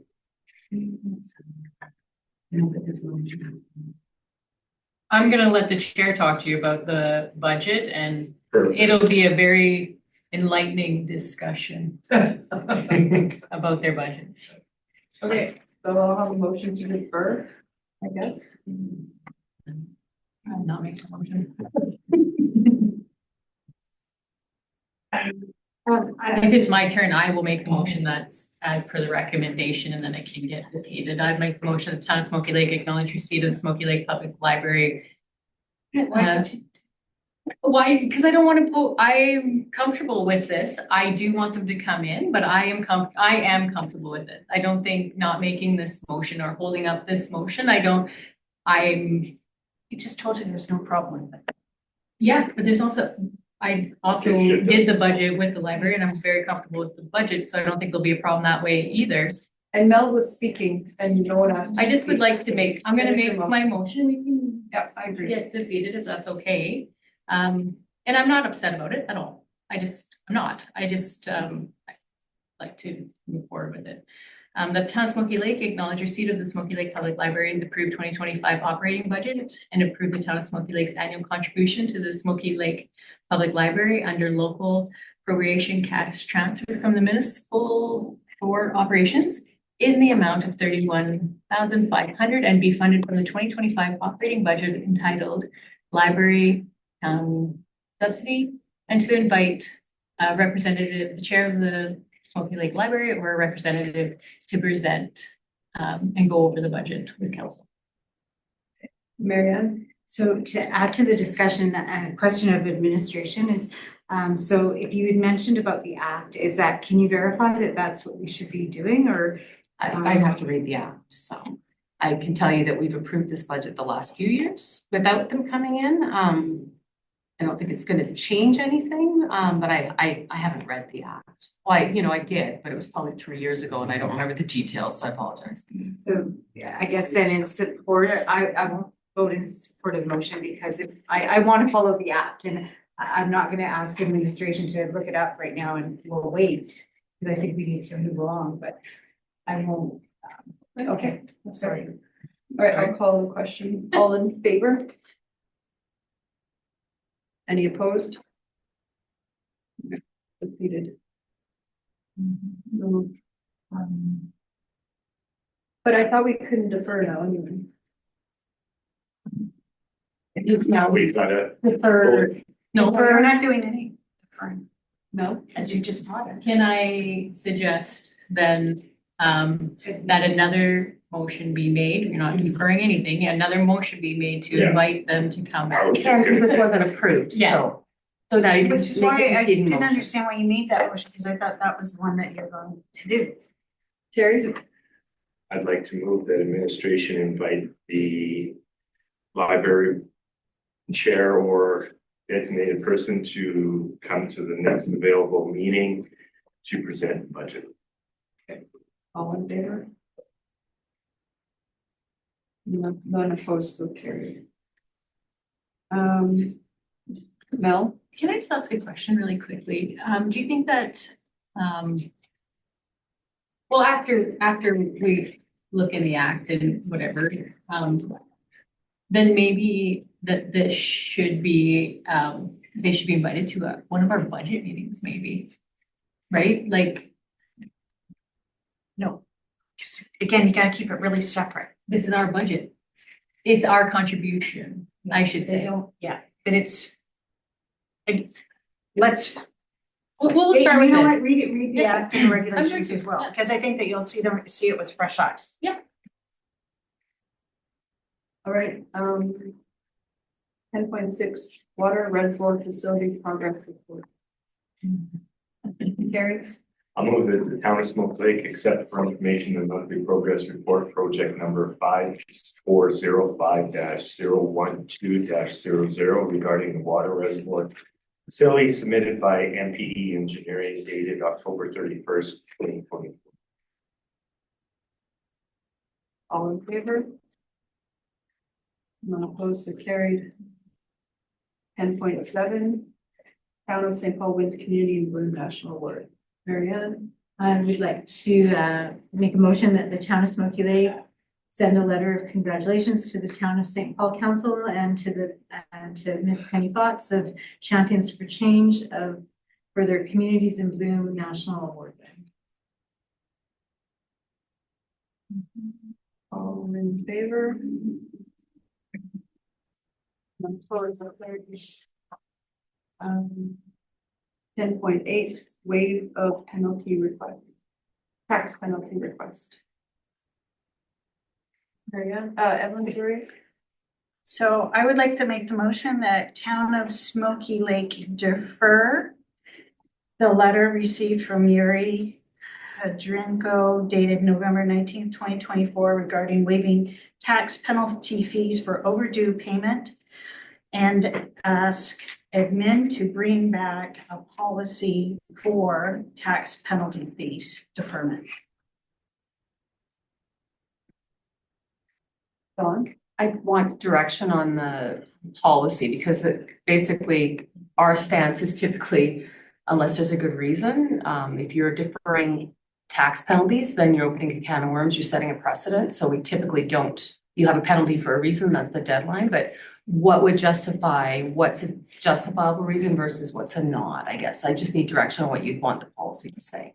City of Edmonton passed one recently. I had it on my desk. I've been meaning to come forward with this because we've run into this before so many times. And someone says, I'd hate being the bad guy, and then we ask what's been done before and whatever, and then I found that we were making all these wishy-washy decisions. And then I read the City of London, or City of Edmonton's tax penalty policy, and it's beautiful. It's perfect. It addresses almost everything that we've talked about.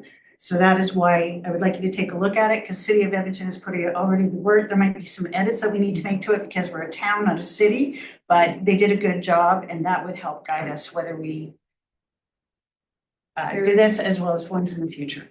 You still have a question or? Yeah.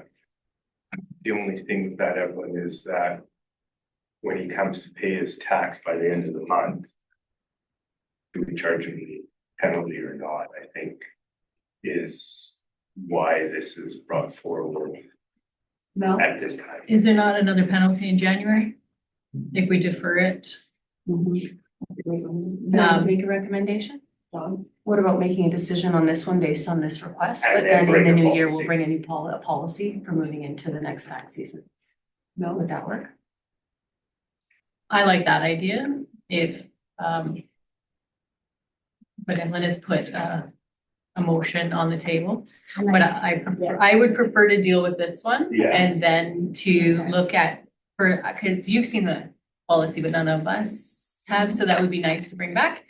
So if we call a question on yours, or you can withdraw. We'll whatever call you'd a like question on mine.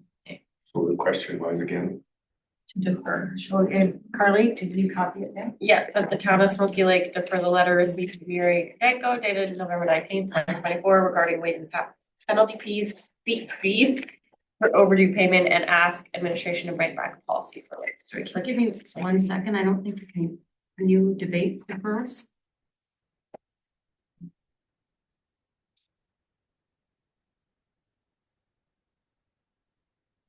That's one of those motions you don't debate.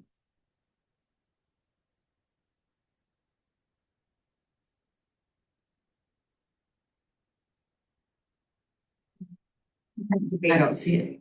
Deferrals, you don't normally debate, it just defers it, so I think it would have to be withdrawn, but I could be wrong, I'm just. It can get defeated though. Okay, go ahead. All in favor? Let's get too caught up with procedure. Any opposed? It's not necessary. So then Mel? I would like to make a motion then that the town of Smoky Lake, except for information, the letter received from Yuri Kadrenko dated November 19th, 2024 regarding waiving tax penalty fees for overdue payment.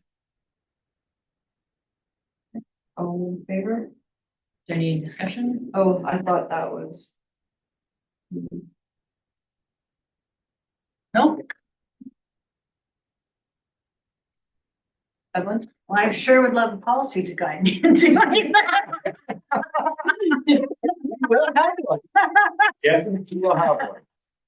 I'll make, Evelyn? or no. I am making that motion because, as we all know, I'm not sure I've ever made a motion to waive penalties. I do believe it opens up. How come you did it for this person? What makes that a good, why is that a good reason? How come my reason isn't good enough to waive the penalties? So I'm usually flat across the board unless somebody has a really good reason, which doesn't qualify, I forgot. Because I forgot is a self-admission. So that is why I'm voting the way I'm voting. Oh, Mr. Cotter. That is why we have a policy in place so that when they come in, admin can print the policy and say, here's the policy that's on. And then they will refrain in the future from writing these letters if they don't see that it fits what we have agreed to as a policy. And I will, after this motion, support the motion to bring back. I should start it that way. So when we turn the page and read his kind letter to our council, I'm probably not going to support the motion. I think it's a one-time, clearly he's a newcomer to our community, and I know it could be setting a precedence, but by that time we'll have a policy. I probably won't support it. No, well, I think you're wrong, but that's fine.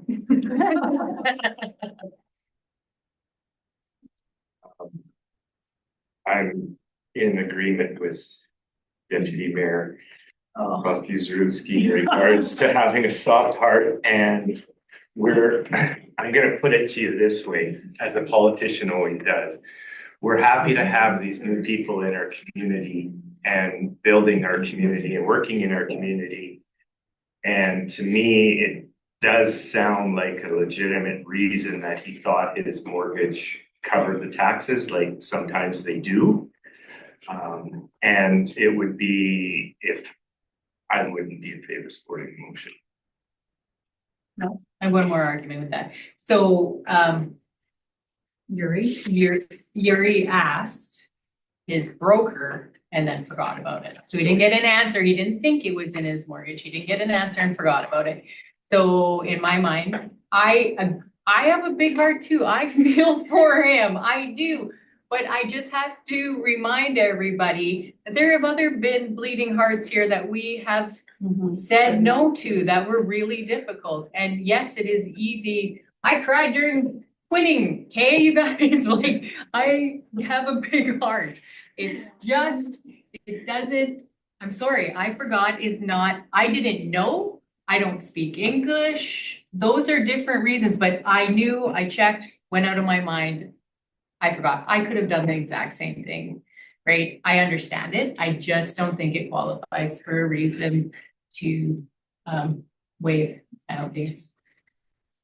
And part of the reason I didn't support Evelyn's first motion was because I don't want him to get more penalties, which is coming up in January. So I would like to take care of this now.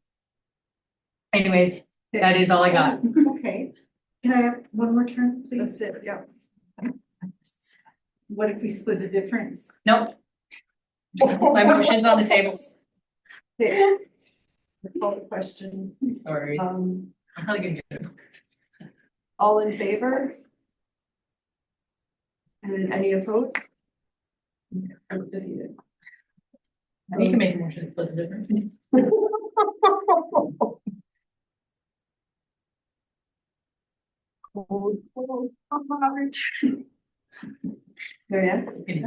The motion I'd like to make at this time is that the town of Smoky Lake waive Mr. Kudarenko's 2024 tax penalty fees for the total of $245.35 in regards to the letter sent November 19th, 2024, with the understanding taxes will be paid in full from the resident by November 30th, 2024. He's actually paid the principal amount, just not the late owing, so he has paid it. All in favor? So that'll be carried. All right. Motion for a policy? Oh, yes. Because I want to write it if you guys don't want. I actually I'd like to make the motion that administration bring back at the next council meeting, the Edmonton policy. Not make one, just bring that one back. You should be doing that from now on. as well. Yeah, that's not Is- fair.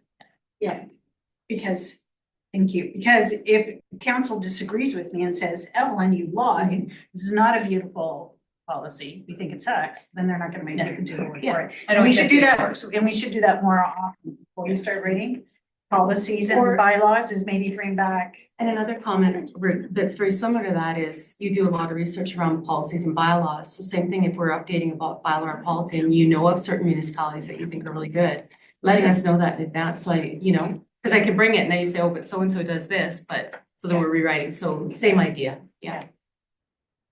Terry, you're up. Appreciate the work. 11.1 correspondence for file information. Oh, did we call the question? Yeah, we did, right? Policy, no. No, no, Oh, sorry. sorry. I was already moving. All again. in favor? None opposed. 11.1. Request for correspondence to file for information. Terry. I'll move the town of Smoke Lake file for information and correspondence items A to D as follows: access to information act, section 5 of the act, infirm police advisory report. And people will appeal. All in favor? Anyone opposed or carried? And then 12.1 set date of next meeting, Budget. budget meeting, sorry. So the question is, did you want to follow what we've been doing now and have it on December 16th and move the regular council meeting to 1 p.m.? No? I would love that. What time was the council? 10 a.m. They're now 10 a.m. So to move the regular council meeting to 1 p.m. on December 16th and schedule a budget meeting at 10 a.m. Is 10 a.m. early enough? Today we ran out of time. Do you want it earlier? You do it at 9. Yeah, I think we should, just so that we're not rushed. That's my opinion. I'm with you. I'm sorry, December 16th, 9 a.m. Yeah. The budget meeting, okay.